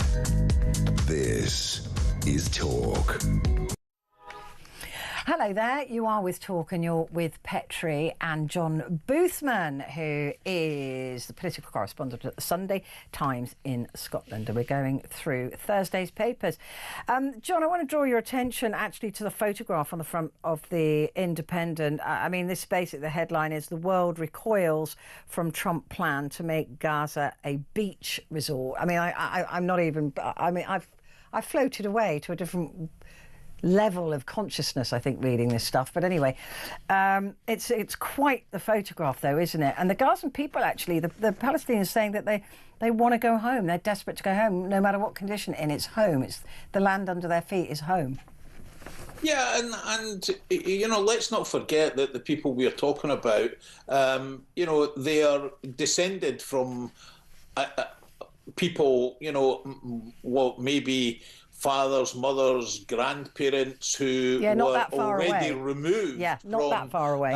Another part of, you know, the of Palestine and you know, Israel, Palestine. You know, you get into trouble already because we can't name the places without offending people. These are people who, it's not that long ago since that happened to. They've, in the past year, and was it 1948? 1948, yeah. But you know, there was a war in 1967, and then there was 1972, and then we've progressively had, you know, basically what's happened, you know, over the years in Gaza being hemmed in there, and also the West Bank becoming increasingly smaller and more settlements in the West Bank and stuff as well. So, you know, we're talking about a people who've been in a very difficult situation for a great number of years. That again is not to excuse, you know, the atrocities, the dreadful atrocities on October the 7th, but you know, their land that they are living in, 90% of it has been utterly obliterated. 50,000 people have been killed. There are no services, hardly any aid's been getting into the territory since October the 7th, a year and a bit ago, and now they are walking back to devastation. They believe this is the place that they live. And again, you just can't get back. I mean, it's incredible that Trump should... I think... I feel as if we're living in a world that kind of, you know, you go back to the end of the Second World War, you go back to the middle of the 19th century where a bunch of men sat round the table and drew lines on a map to shift people about in countries. And do you know what? It shouldn't be like that. Honestly, it is heartbreaking. I remember as a very, very, very young journalist many moons ago being told that I could refer to the people as the Palestinian people, but not the country as Palestine. And it's still, as you've just displayed there, it's still that sort of, you know, what do we even call this? You know, what are we looking at? And that's untenable. Interesting, though, on the eye, John, UK on a collision course with Trump over a shock plan to seize Gaza. Now, this is because, for the first time ever, I think I've heard Keir Starmer come out and actually say something. And he has said, look, it's got to be a two-state solution. That's what we will support. And that is going to annoy Donald Trump. I think, you see that this is the position that that Starmer finds himself in, not just on this story and on this issue. It's the position he finds himself in. Well, actually, this week was another good example of it. He's caught between a rock and a hard place. He wants to be in Trump's ambit. He wants to be... we need good relations with the United States. And at the same time, he wants to have good relations, for example, with the European Union. He won't be able to ride both horses, not for long. So you know, he's there on Monday trying to make a deal with the EU over a variety of things in order, I think, with the best intentions to increase trade, to get rid of regulation, and that will really hack off Donald Trump. He's in a very, very difficult place, and as you rightly say, you know, he runs the danger of being, sat in the middle of the road and just getting knocked down. Yeah, well, he will, and because you've got to have a backbone in politics, right? You've got to state your position and stand by it, and be a big grown-up boy with your big grown-up pants on. That's what being a prime minister is. But you've also got, right, to be in a position where you have some leverage and some power. And do you know what, right? And again, you know, this might not be necessarily popular to say this kind of thing, but post-Brexit, we are sitting on our own. Well, you know what? It's fine because Canada now is so annoyed with America. They're looking to do a trade deal, a bigger trade deal with the UK and with the EU. We might even get a better deal from China now, and Mexico. So, you know, that's the one thing Trump has got to remember when he's talking about this isolationist thing of America and tariffs on everybody as a punishment. Because to put tariffs on the UK, we're pretty much neutral in terms of deficit with America. We're pretty much neutral what we buy and what we sell. If he put a tariff on us just for punishment, I mean, again, it would just look so pathetic and weak, actually. He thinks it would look like the strong man, but he would just look weak. And also, we've got other countries we can trade with. He's hacking off so many countries that no one's going to want to trade with him because they don't trust him. But also, the domestic situation as a result of the tariffs, he sold this on the basis that somehow, you know, he'll build up a gigantic war chest and it will make Americans rich or something. Well, it's going to replace income tax, he said. It would replace income tax. It's going to make things more expensive for the ordinary Americans who voted for him. He got their vote. He doesn't care. Do you remember ages ago he said, if I ever wanted to be a politician, I'd be a Republican because Republican voters are stupid. So that's what Donald Trump thinks of the people who voted for him. Let's have a look at politicians on our side of the Atlantic. Reform, of course, ruffling an enormous amount of feathers, as in certain polls, it's now ahead of both the main parties. Everyone's going, oh, how can we reform, if that's the answer? On the Daily Mail front page, this will be extremely popular. Kemi Badenoch, I'll ban migrants who claim benefits from becoming UK citizens. Migrants who claim benefits will be banned from ever settling in Britain under Tory plans to tackle immigration. This will be a popular move. And a lot of people are saying, well, I thought these people that were coming over here legally were here to do a job, so why are they getting benefits anyway? Can I say two things about this? One, maybe I've forgotten something, but what was Kenny Badenoch's party not in power in Britain for how many years was it until last year? No, I think you've muddled that up with. No, and do you know what? 14 years. They came up with lots of schemes about migrants and none of them worked. It never really sort of happened. And it's so much easier being in opposition. I think Labour are discovering that. Yeah, I think that's right. The other thing I was going to say, I'm going to. You know, we need to get a more sophisticated view of this stuff, and we will never have a proper debate about it. But we're back to that old argument now, where we live in a country where we've got much more older people, we've got no kids being born, and we need somehow or other, one, to have a tax base in the country to sustain the public services. We also need people to work in some of the caring services because, frankly, people who live in this country don't want to work in some of these low-paid jobs. One of my colleagues today was telling us a really, really interesting tale about an industry in Scotland that was for many, many years an industry that was very profitable, did very well, and that was raspberries and strawberries in Scotland were big things in parts of Scotland. The whole industry has contracted severely. It's contracted severely because they can't get people who will come and seasonally work.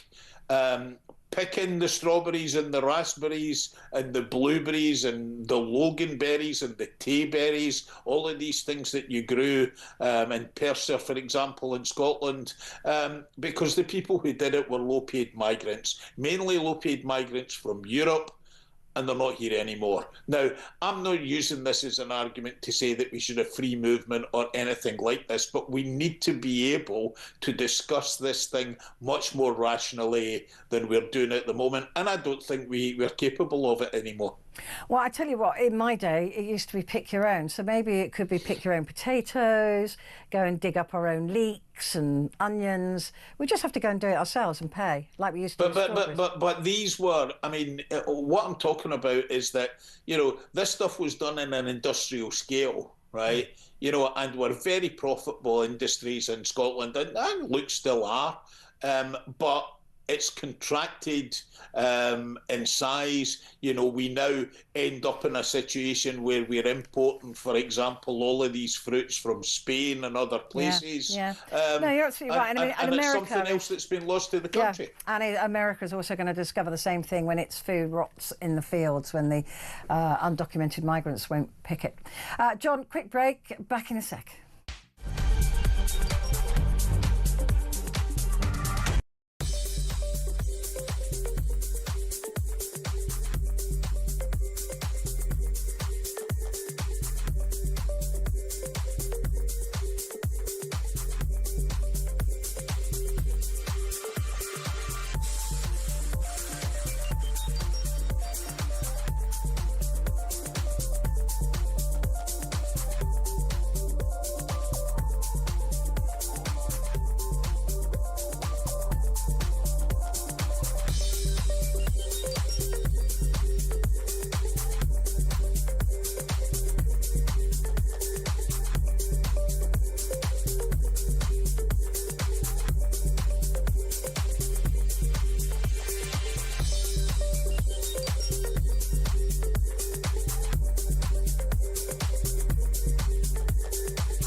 Across the UK, on DAB+, on your smart speaker, on your smart TV, and on your side.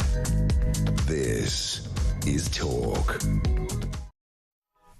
Hi, this is Talk, and it is Petrie here with you until the top of the hour, and with me, John Boothman, political correspondent at the Sunday Times in Scotland.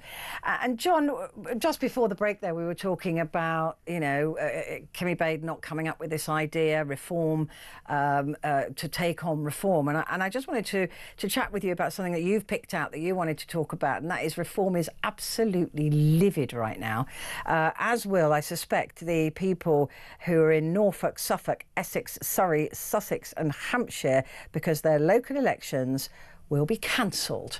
And Nigel seems to think he would do very well in those areas, and that's why they've been cancelled. Nigel's entirely right. Nigel would do very well in these areas and in a lot of areas besides.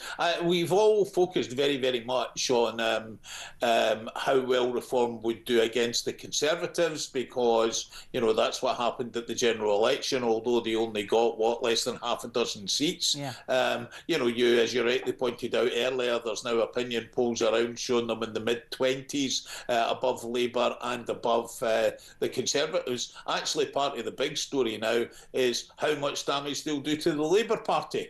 And what's happened is Angela Rayner, because the Labour government, the UK government, is planning a big reorganisation of local government. Basically what's happened is they've said they will cancel the elections in a number of places in England. I think it's 9 local authority areas or so.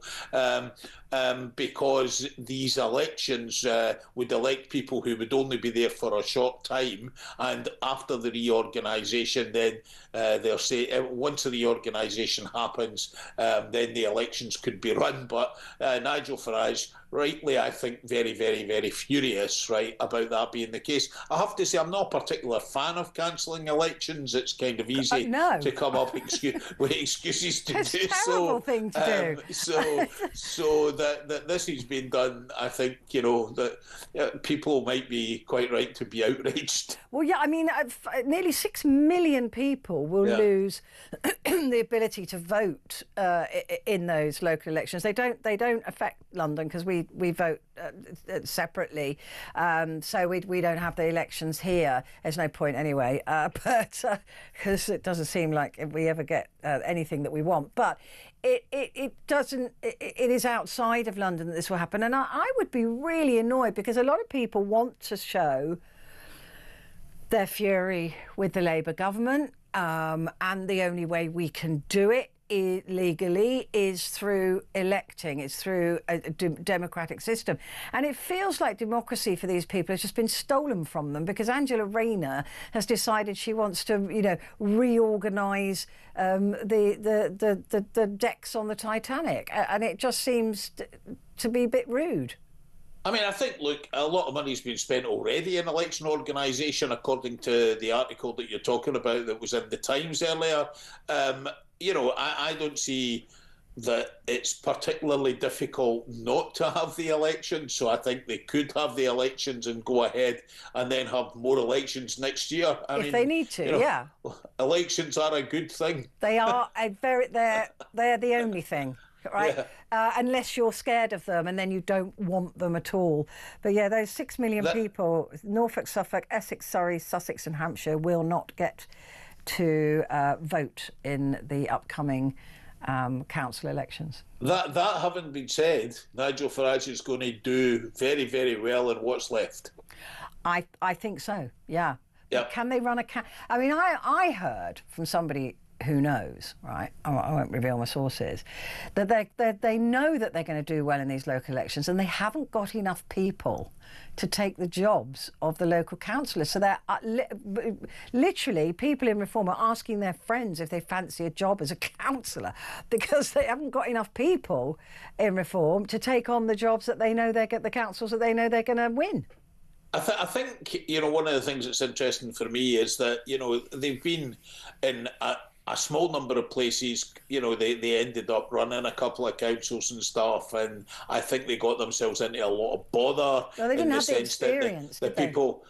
One of the things that I would say in any dealings that I've had with them is that the Reform Party is a lot more sophisticated now than it was before. I talked to certainly their people in Scotland, and you know they're doing things like, you know, having proper policy debates. They're doing things like training councillors and training people for office. They're involved in internal training on, you know, people to do communications and appear on the telly and on the radio and that kind of thing. Actually, they are behaving like a grown-up political party rather than people who, you know, are there simply with a grievance. And I'm quite interested in watching, in the same way, this dance going on between Kemi Badenoch and Nigel Farage, where they compete for the same electorate, to see, for example, where Farage positions himself.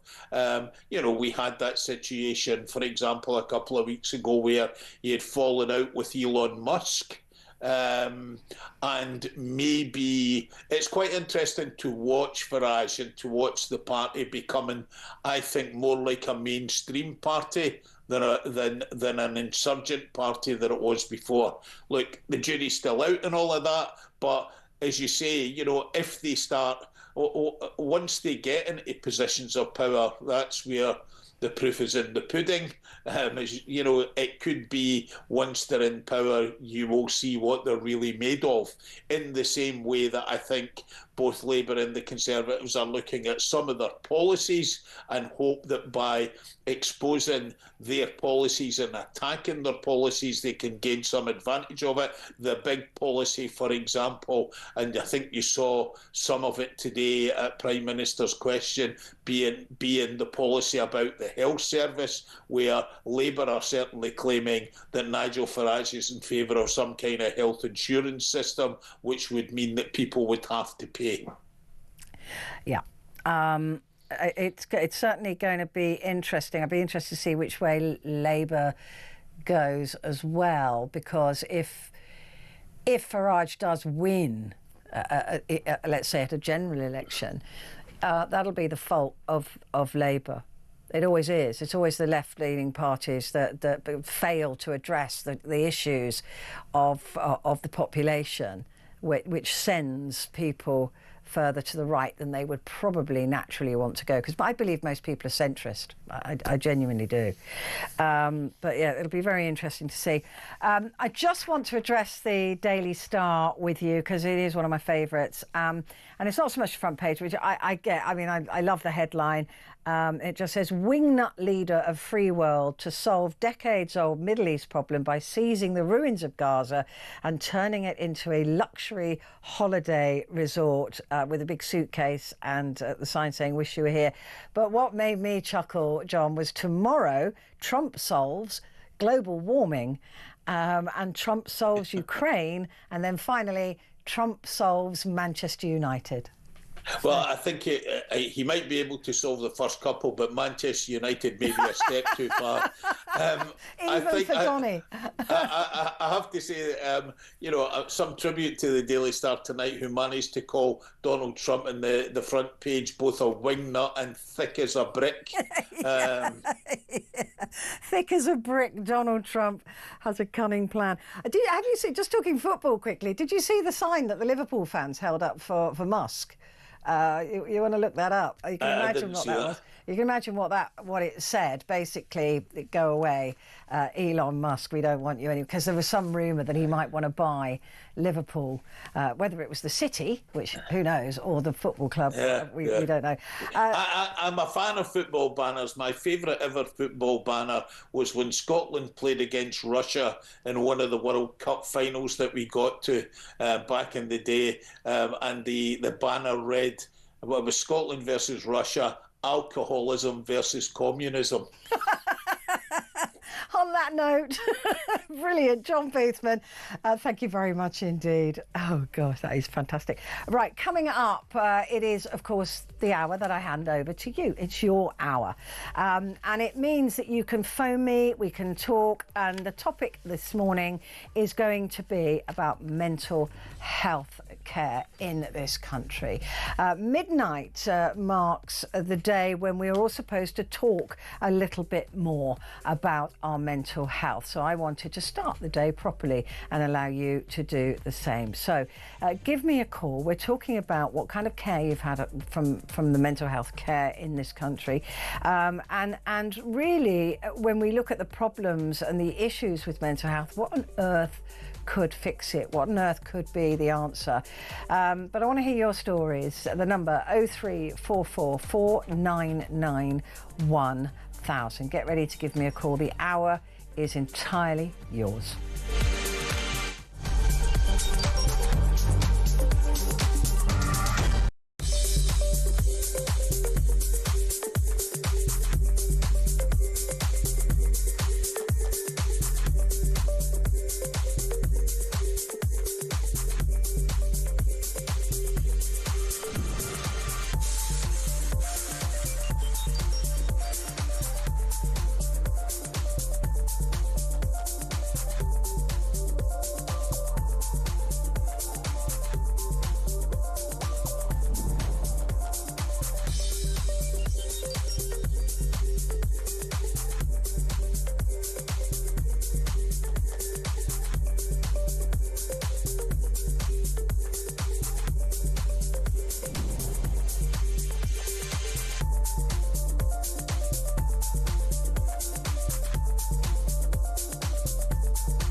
on DAB+, on your smart speaker, on your smart TV, and on your side. This is Talk.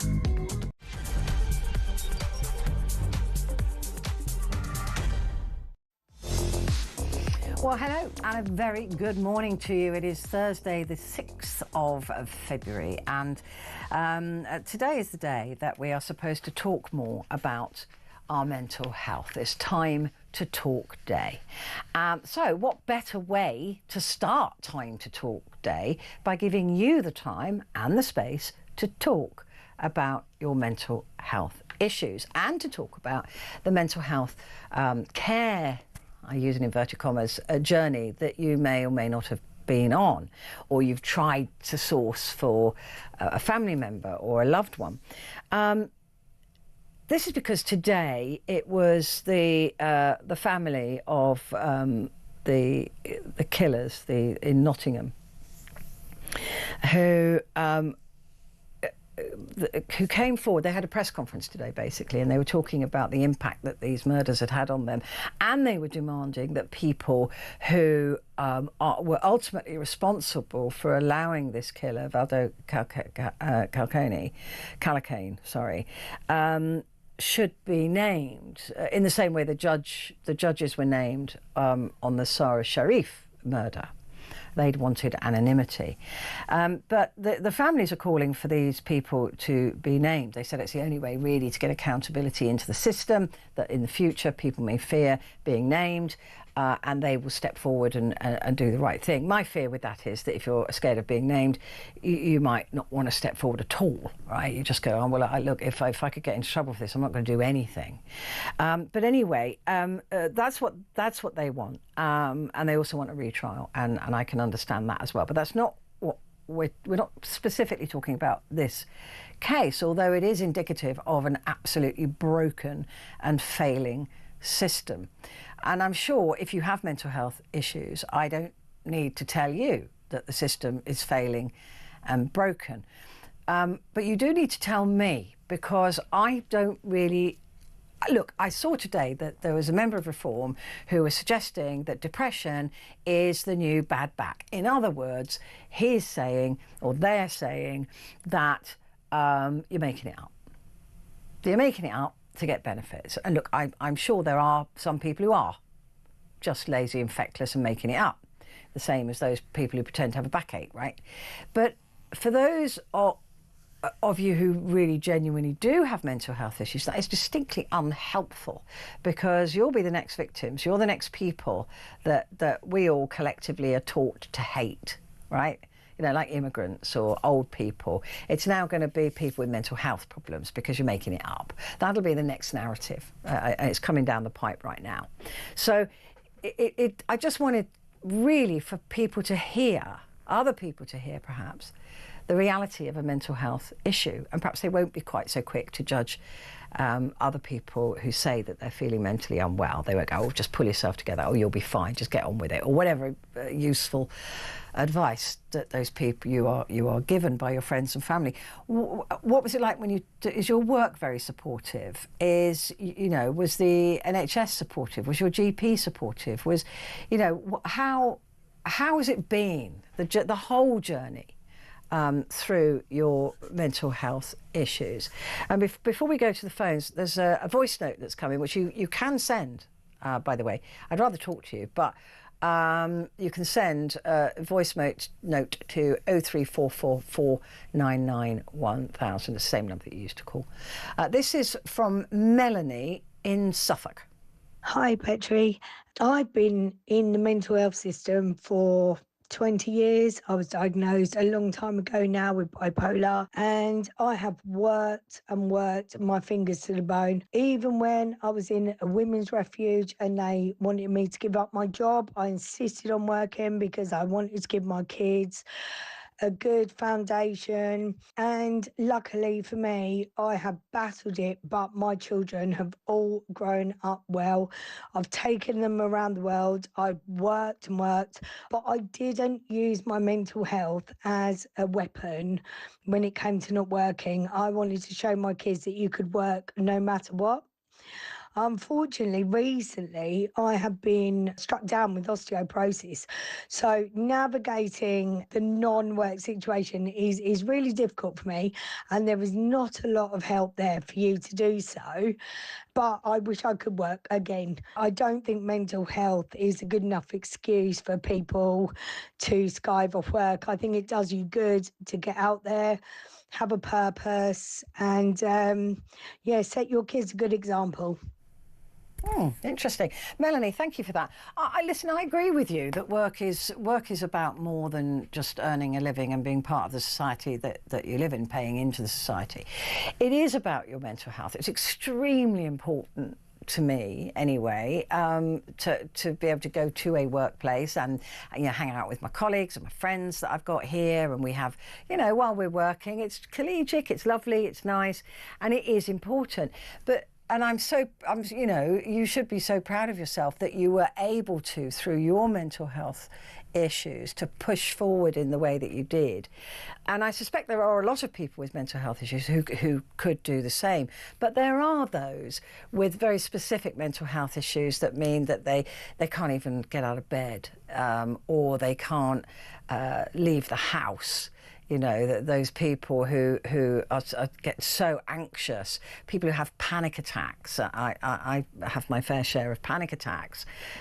They're the worst ever. And I still do sporadically have them.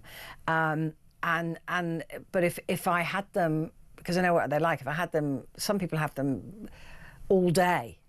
All the time. There's no way you could work with that.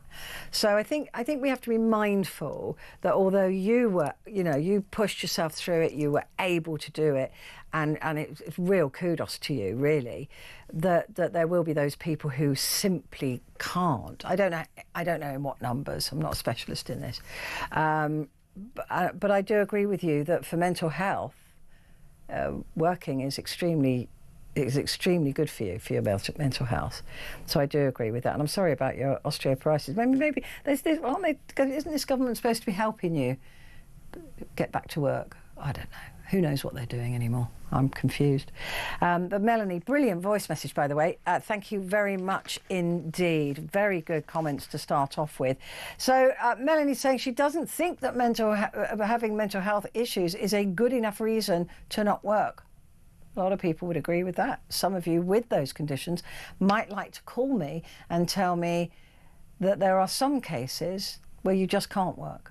And maybe we'll understand a little bit better. So pick up the phone, give me a call, 03444 99 1000.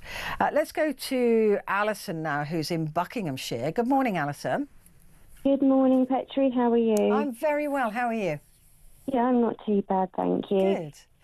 Yeah, I worked in mental health for 13 years, and I have severe depression and anxiety. But was that brought about by working in the mental health No, field? no, Right, okay. no. I've had it from an early age. Okay. And I have a partner who has paranoid schizophrenia. He has been sectioned, I don't know how many times. He has a depot every month, and he's on the strongest. What's a depot? What's depot? It's an injection. Okay. He has an injection because he can't be trusted to take the tablets. So he has one because you can't muck around with it. The drug that he's on. But the thing is when they have a depot, it's probably different with different people. He has got ill twice while he's kept up to date with all his depots and everything, which was a worry for me. Gosh, yeah. Because, yeah. But he was sectioned a lot, and where he went, they were, well, what can I say? absolutely diabolical. I couldn't believe how they let them out. And, you know, and the thing is with people with mental health, they're very clever. And they can put a front on. Oh, I know. Say, yeah, I'm feeling fine. Yeah, everything's fine. And off they go. And with like my partner, he was put on a, what do you call them? Like a judgment order thing. So if he skipped his depot or he done anything that was wrong, he would have to go straight back to hospital. And that's exactly what did happen to him at one point. The thing is like this man, Naldo. Calico. He looks a really scary man. And as far as I'm concerned, from working in mental health, you know, he should be, I mean, I don't know, he shouldn't be put in prison. And it doesn't really work like that either. If they have been diagnosed with an illness that has made him do whatever, you know, what he done, he would be put into a mental hospital first. And then after they've got better or whatever, they go to prison and then they serve their sentence. But it doesn't seem to me that they've done it that way. No, it really doesn't, because that's quite interesting. I was just about to say that to you. What about when because he was perfectly fine on the medication. He was compos mentis enough to say, I don't like it when I'm on the medication. It makes him a bit sleepy, and it only really works, I would say, with my partner. Like when he has his for the first week, you can see it's there, his illness, but then it dulls it. Right. And then for 2 weeks of the month, he's great, but then the last week is where it starts to wear off. Yeah. And if you don't have much time. What would you want to have done with your partner? I mean, with his, doesn't always follow that a paranoid schizophrenic would be violent, but is that the case in your case? What would ideally do you think should happen with your partner that isn't being done for you at the moment? Well, I'm glad you asked that question, because he's due his depot now, and he's been chasing them, and they just been saying, I'm busy. And they never, I'm busy. And he says, are you going to do it tomorrow? I'll let you know. And I'm like, and that is the first time this guy has said that. He normally doesn't like my partner missing anything because he's got it quite severely. And so I'm really shocked about it. And so is he. Because he can start it, he knows it's wearing off. Can you, is there not a way that they can supply you with the drug and you inject him? Or is it? Well, I know it's not rocket science, really. I mean, I've done it before. It's just, I don't know. Well, I suppose they can't because it's, he's got a consultant that he's supposed to see every year. So do they come round to you and inject him on his depot days? Right. Yeah. I mean, he is petrified of needles. The same as this fella? Yeah, but you can have it orally. Yeah, this is what I don't understand. They let him, this Valu Calico, they let him not take the drug because he was scared of needles. I mean, that's just crackers. I've never heard of that in my life. Never, ever, ever. I mean, that's why my partner has his depot every month, because he can't be trusted to take the tablets, because he doesn't, I'm sure it's took me a long time for him to accept what he's got. It's took a long time. I know he can't be cured, and there are going to be times, because he can't even, hold a job down. It's really sad because his concentration level is not, it's just not there. But you're not scared of him, right? If he doesn't get this drug. When he gets ill, he's dangerous. And that's another thing. When I've been involved with the police, they were useless. And I just said to him, look, I know him. I've been with him nearly 9 years. I've been through many episodes with him. I've been through many meetings, which, they've been diabolical. And I even actually told a policeman to move away from my doorstep because he was being so cocky about it. I said, oh, do you know about mental health, do you? Have you been trained in it? I said, listen to me. He is a dangerous man, and if you leave him out there, he's going to do something to himself or to someone in the public. Wow. I said, but they still didn't do anything. Yeah, I mean, that to me is just absolutely, particularly from what we're learning about this Calican killer. I mean, that's just that. That's ridiculous that he's not. I can't. Yeah, I can't. I can't even believe it. I mean, I believe you, but I just don't. Well, and you know, and they can, by law. I can't remember, it's a section 136, I think. If they feel that they are a danger to the public, or they are a danger to themselves, they can. I mean, because that's happened to my partner as well. The police have took him. It is a section 136. Would you want him to be living in a secure, much more secure environment? I mean, you've got to trust the situation that you're in. You've got to trust that those injections take place. For somebody to be blasé about, oh well, we'll get to it. Well, we're too busy. I couldn't believe it. It's the first time today they said that in the whole 8 years he's had it. So how quickly can he spiral into becoming a danger? Well, the last week it starts wearing off, and when that week's finished, you have like 3 days, or he'll be back to full danger level. I mean, he fights his head every day. Oh, bless him. You know, and I knew, you know, he's young, he's not, you know, and it's sad because he wants to do so much, but he just can't do it. So when he's not on this drug, he's too erratic and dangerous.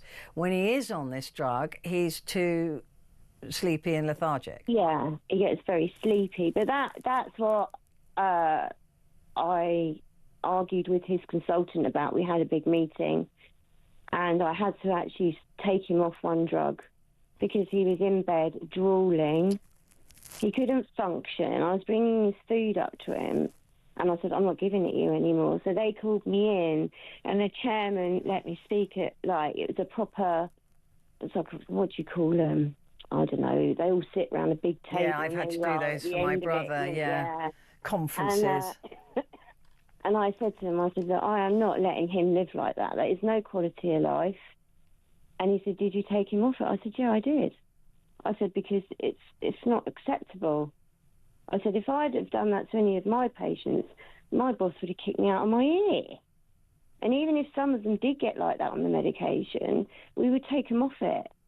Yeah, I mean, there's got to be a balance, hasn't there? He's got to be safe. You've got to be safe. Yeah, and the consultant, the chairman said to me, he thanked me for coming. He said, because I didn't know the half of it.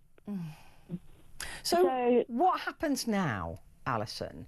You know, he was due for his injection today, Thursday. Yeah. They don't think they're going to get round to you. What do you do now? I mean, I suppose it's up to you now to bang the phones and bang doors and try and get him to be seen. Well, he was ringing he rang about 4 or 5 times today. And he's worried about it because he knows the effects. We could be looking at another Valdo Calican if they don't pull their fingers out. The thing is, that's the problem with paranoid schizophrenia. They detach themselves from reality and they feel they're invincible. So whatever they do, it doesn't bother them, and that's the danger. You know, when they're doing it, they're not in this world. No. And you know, that's horrifying. I mean, this whole idea, Alison, that you as well are in a very vulnerable position right now. Yeah. Not only for yourself, but the man that you love, your partner that you love, right? Otherwise, you could not have put up with this for so long. God, no. So you must love him.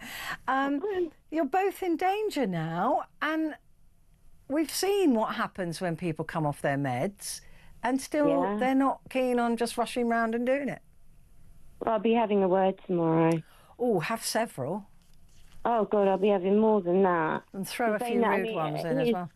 His consultant I used to work with, and he's an absolute idiot. You can't mess around with medication. You need to. Not with paranoid schizophrenia, no. Not when you're concerned for his safety and your safety. I mean, he turns into, like, unrecognisable. Wow. His whole features change. His body changes. The way he talks changes. Oh, that's terrifying. You're a stronger woman than I am, I tell you. And what comes out of his mouth is just, Bob, I just tend to get lost. He knows I won't have it. He knows I won't take any stick from him whatsoever. I think you're remarkable. Thank you. Honestly, I really do. Just before you go, the idea that because you worked in mental health, right? Yeah. Should people who work in the mental health system be named if they fail? Like the guy who isn't giving your partner his injection today. Should he be named if something goes wrong? Oh, God, yeah, because that's... well, we'd be doing a bigger risk assessment if that was the case. Yeah, I think they should be named as well, because then he's going to go, oh, crikey, I better go and give him his injection, otherwise I'll be in trouble. It's not only that. He could, how many other people he could be saying, I'm busy. Yeah. Do you know what I mean? You can't be doing that. And, and he even, they've drummed into him, you can't mess around with your meds, you need to take them on time. And I heard him on the phone, so I'm busy. I found out saying, excuse me. Honestly. Stop being busy. Yeah, this is really important, mate. Yeah. You're going to have a lot on your hands. Alison, like I said, you're remarkable. I've got such honestly, I've got such admiration for you. I just think you're amazing. And he is incredibly lucky to have you. Well, my mind is blown. Can't believe that. Quick break, back in a sec.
Across the UK, on DAB+, on your smart speaker, on your smart TV, and on your side.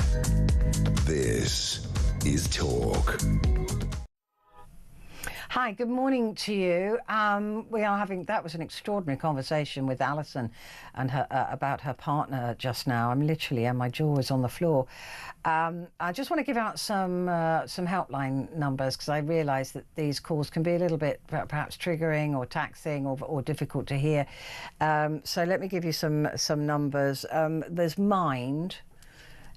Provides advice and support on a range of topics. The phone number for them is 0300 123 339.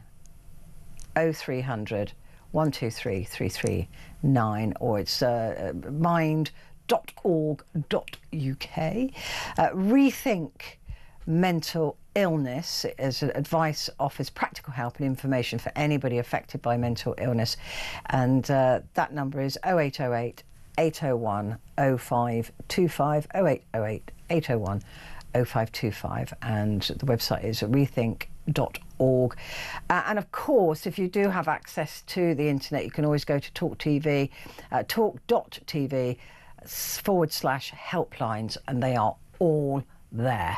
So they are all there. And I think Samaritans is 116 116. Yeah. 116 123. So don't forget 116 123 if you feel that you're in any sort of crisis at all. You know, if anything has been triggered in this programme, give them a call. 116 123.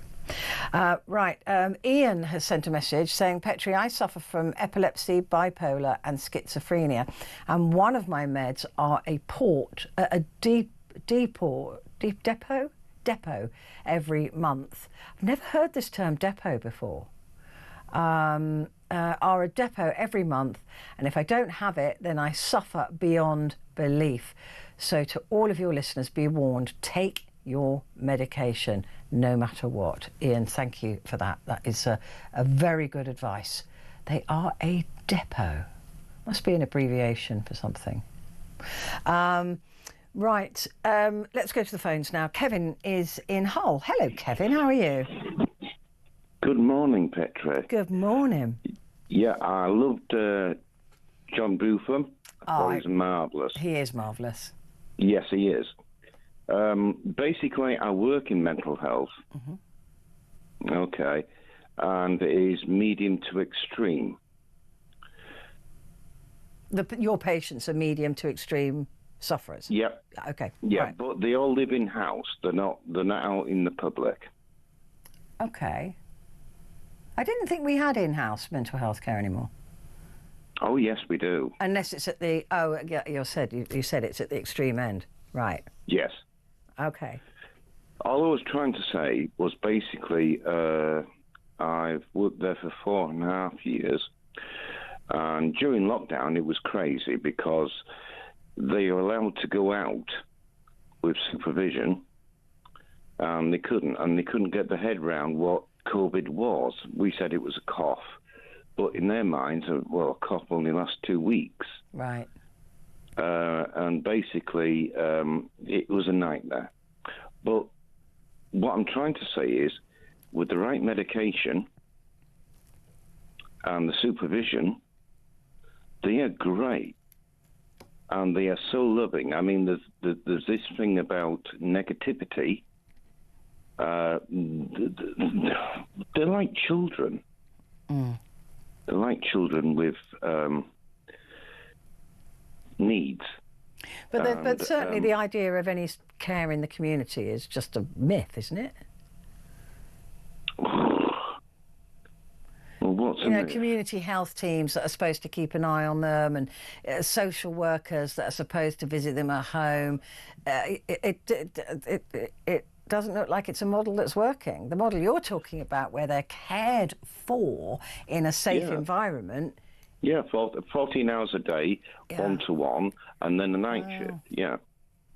Yeah, I absolutely understand, because in the community, since I've worked, and you get on the buses and this, that and the other, and you hear somebody talking to themselves, there's a lot in the community that need a lot more help, but unfortunately, if they're not there for the medication or at home, it's not given.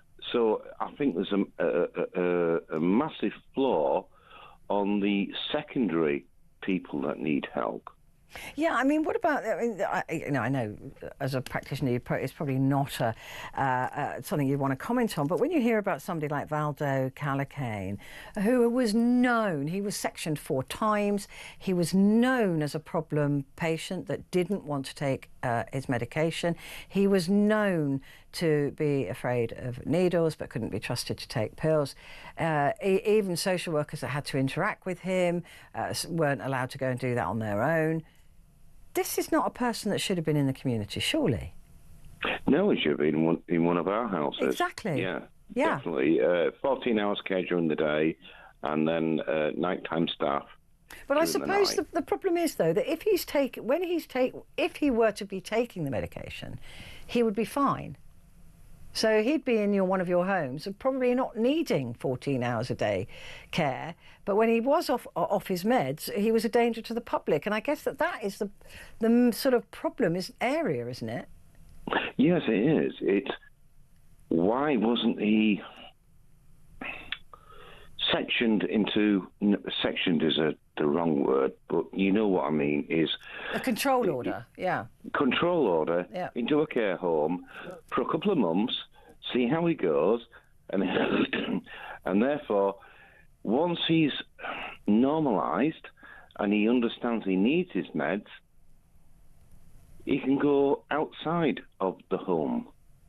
I mean, it is so hard for me to imagine that this man was just left to his own devices. And we just spoke to Alison there, who said that her partner is supposed to have his injection, his depot, later on today, and he's been told that they're too busy. I mean, that is terrifying to me. He's got paranoid schizophrenia. She says he becomes incredibly violent, when he's off his meds, and she's got about a 3-day window.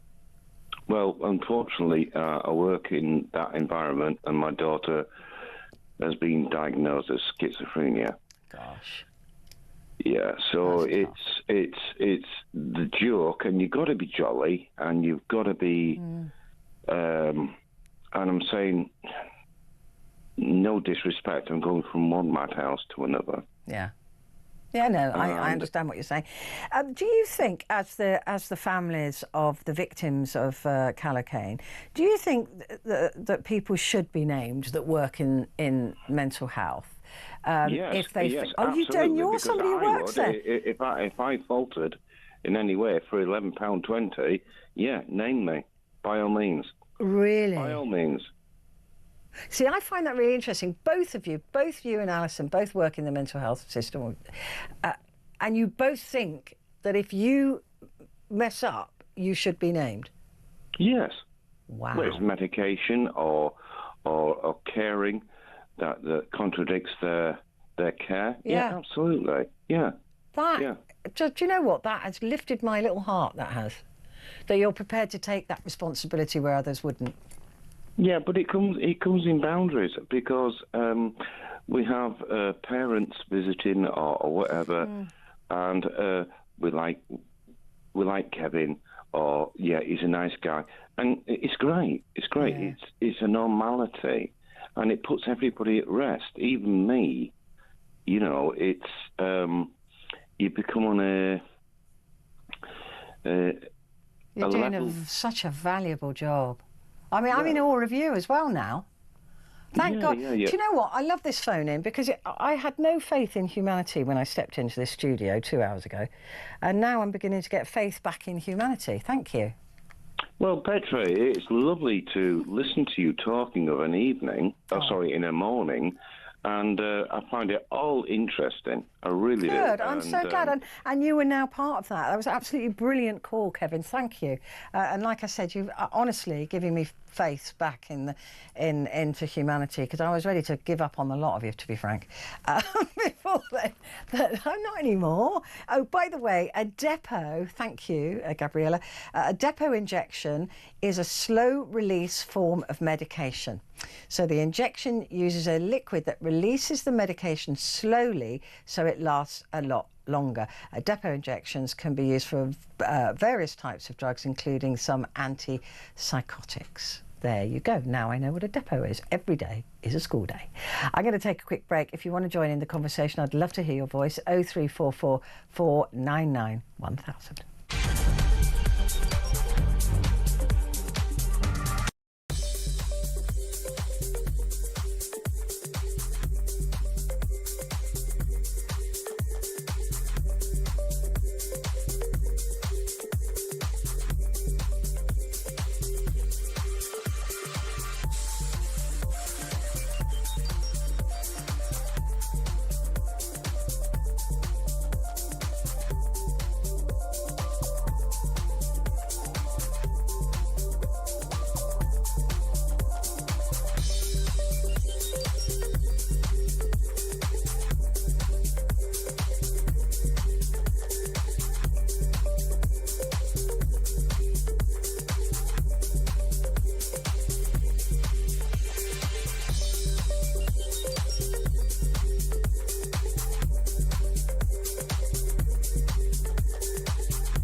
across the UK.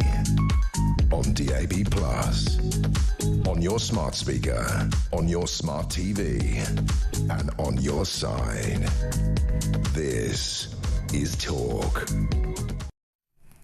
Hello, good morning. It's Petrie with you until 1 o'clock, and I've got Deborah waiting. And Deborah, I hope you indulge me for a little bit. I've got so many messages that have come in, and they are very, very long messages.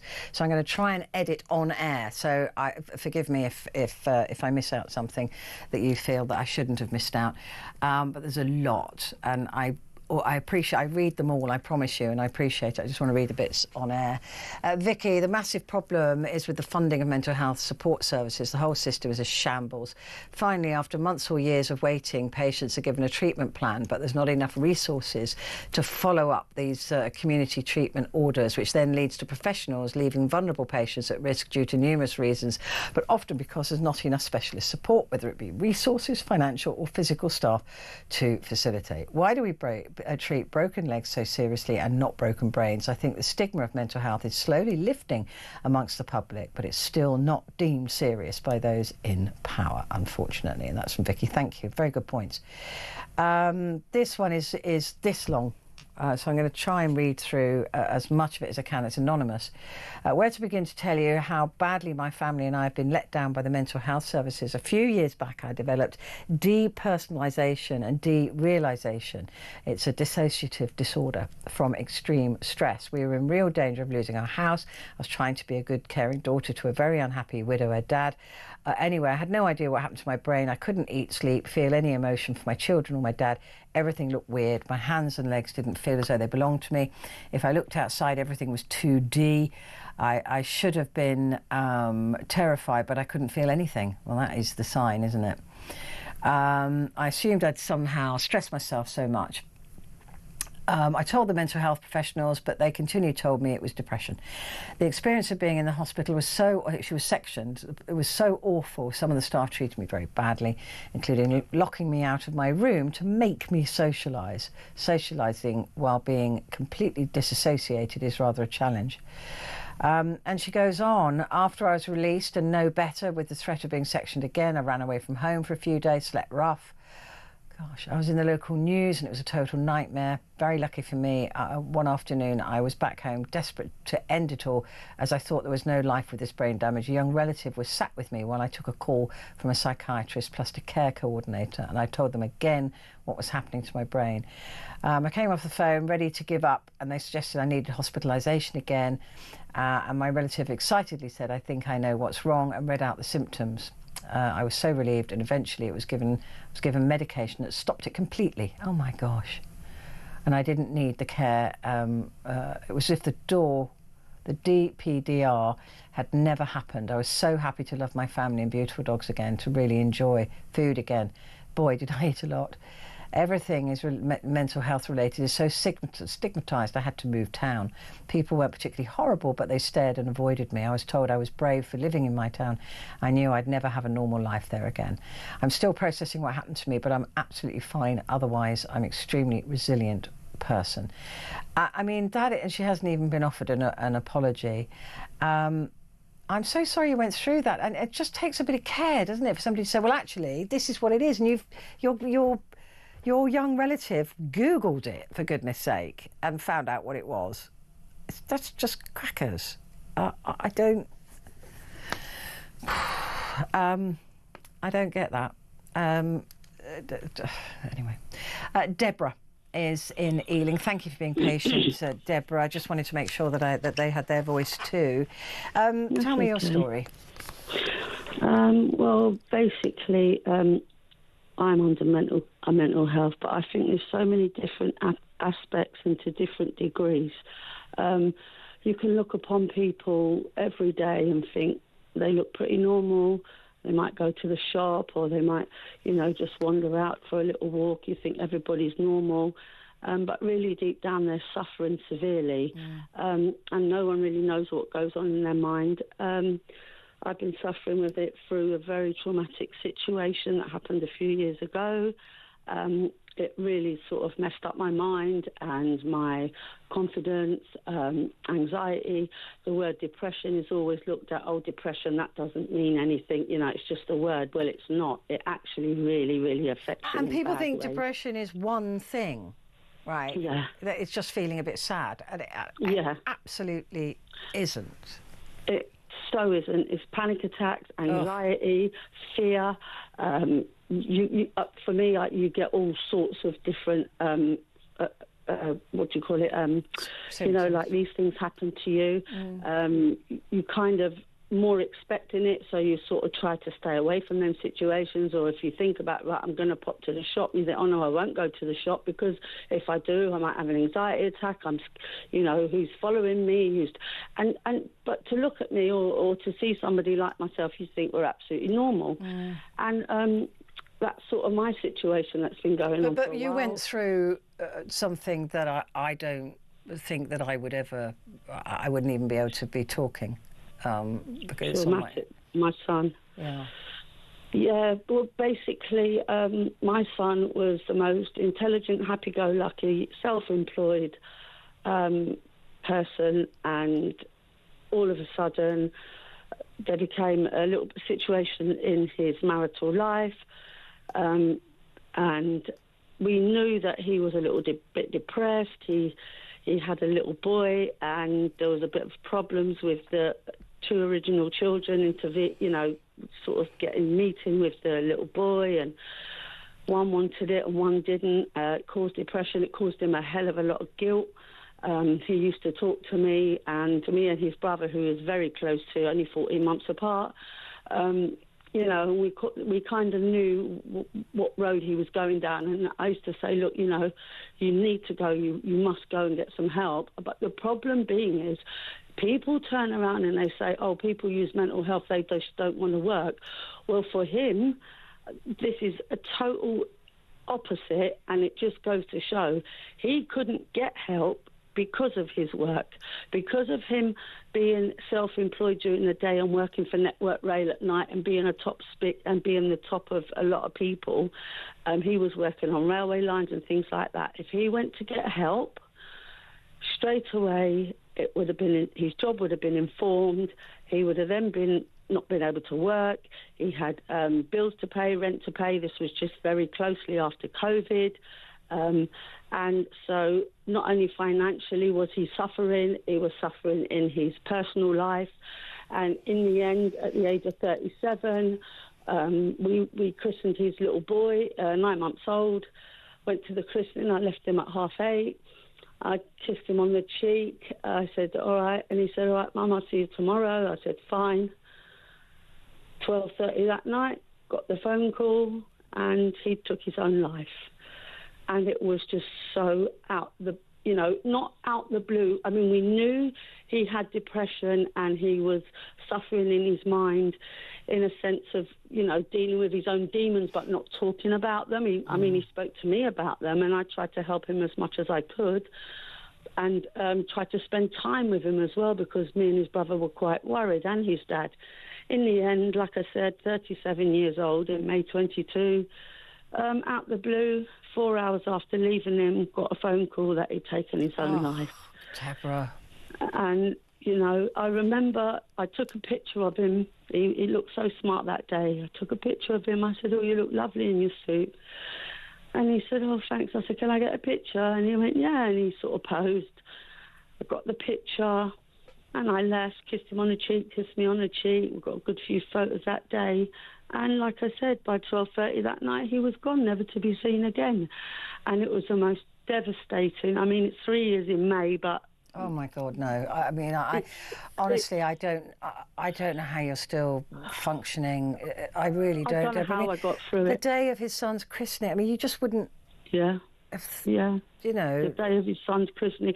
The only thing I look at in one good respect is that, yes, his other two girls suffered deeply. One was 12 at the time, one was 10. And for the little boy, he never knew his dad. So he never felt that loss. But, you know, his expression now is, my daddy's in the sky. And, you know, it's heartbreaking because because you just never know, right? We just never know. Young men and mental health, exactly. You just never know. And young men and mental health, it just, some of it's pride. I'm not saying that he wouldn't have got help, because he said, Mum, if it wasn't for my job, I'd get some help. But that as well is just, that's making me really angry and sad that he felt he couldn't go for help because he would be immediately reported.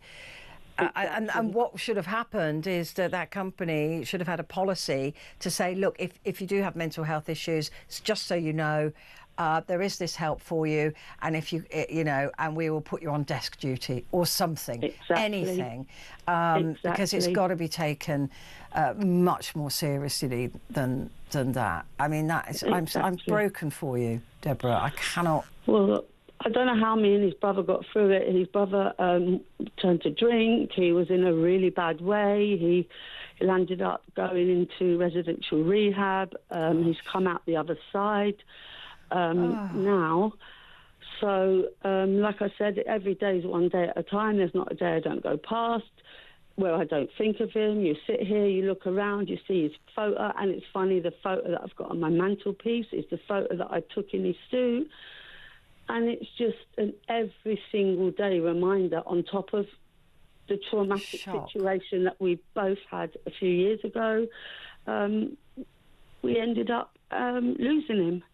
And it's just so tragic. And, people don't recognise it. Yeah.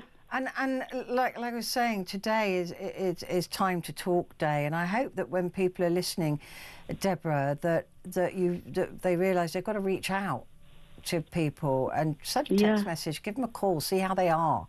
I mean, look, your boy was lucky to have you, that he could at least talk to, and you couldn't have helped him any more than you did. I hope you know that.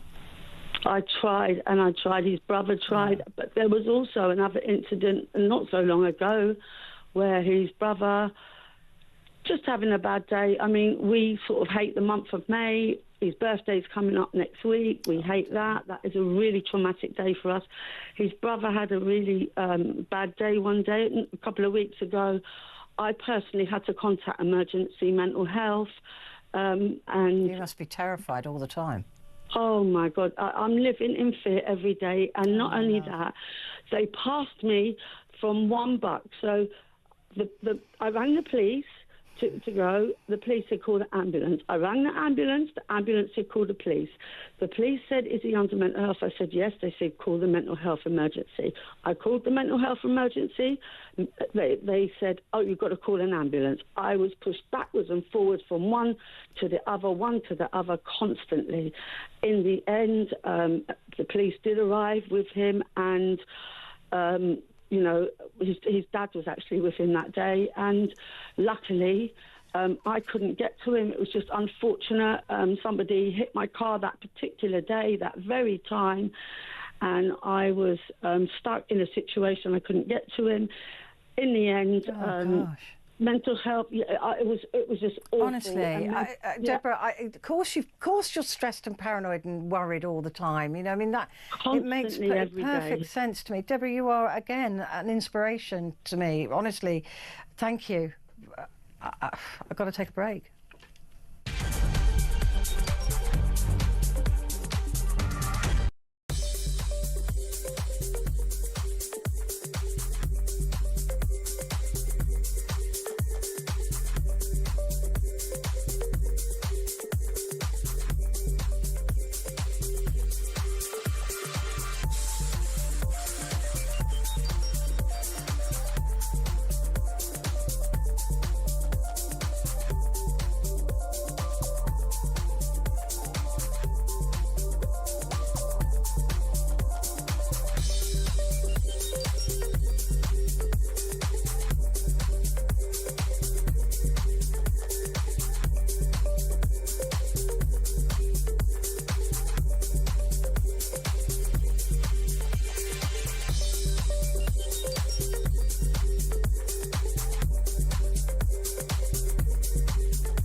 across the UK.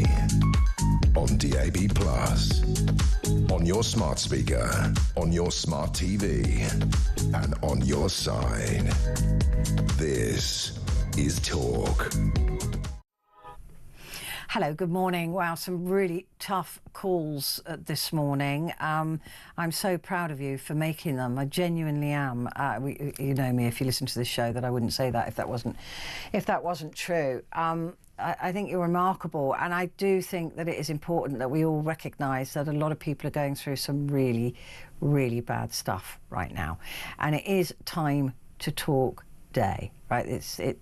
I just want you to think about all those people perhaps you haven't heard from for a bit, or you think they're a bit off colour, or then so they're not quite right. You don't have to be a psychiatrist. You just need to send them a text message and say, "You all right? You okay? I'm just checking in." If you've got time for a coffee, even if, just do it. Those messages that you keep meaning to send and you think, oh no, I'm a bit busy, or you get distracted, or you forget. Today's the day just to reach out, and you'd be amazed the difference that it makes to people who are going through stuff and who are struggling, just to know that you thought about them. That is the most important. Even if they don't answer, and in fact don't expect an answer from somebody who is suffering from a mental health crisis, but just for them to read that message and to know that you thought about them is going to be amazing. It's going to help for those people who are in crisis. And if you know somebody who actually is in crisis and they could just do with going for a walk, getting a cup of coffee, then do that. It's half an hour out of your day, an hour max, just to reach out to people, because we're nothing without each other. So on this Time to Talk Day, please find the time just to send a message to somebody that you haven't heard from for a while. I want to give you, that was a very heavy phone call. For anybody who was triggered by that, the Samaritans phone number, 116123. If you've got any suicidal ideation or thoughts, then please make that call. They will listen to you, they will hear you, and you just need to do that. So if you're feeling like that, after a couple of those calls this evening, then please do reach out and get that help, even just to talk. Even if you just sit there in silence and you don't want to say anything, but you just need somebody to be there with you, they will sit in your silence with you. So do give them a call, 116123. Other helplines I'd like to give you, if I can, Mind provides advice and support on a range of topics. The phone number there is 0300 123 339, or it's mind.org.uk to read the services that they have out there. And another one, Rethink Mental Illness. It's advice, it gives you practical help and information for anybody affected by mental illness and those people that are around those people who are affected by mental illness. And the phone number there, 0808 801 0525, and the email for that, the website for that is rethink, all one word, .org, and there's a full list of mental health phone numbers and some advice and some help for you on talk.tv /helplines. So please reach out and just call. Ian has message saying, Petrie, please do more phone-ins like this again, please, because it makes me feel that I'm not alone. And that's from Ian again in Gwent. No, you're not alone. Not as long as I do this show, you'll never be alone. Latoya, hello, I haven't heard from you for ages. Says, important topic, Petrie, thank you, you're welcome.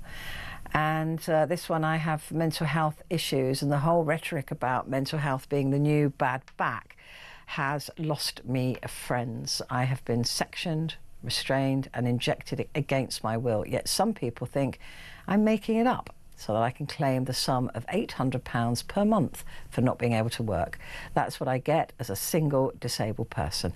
I had to provide a lot of evidence to get it, and that's from R from Wiltshire. And Victoria from Cambridge sent me a message earlier on, sorry I didn't get to it, we've been a bit busy, saying, you are the sister I never had. I love it so much when you're on talkTV. It's the sweetest thing. I love that.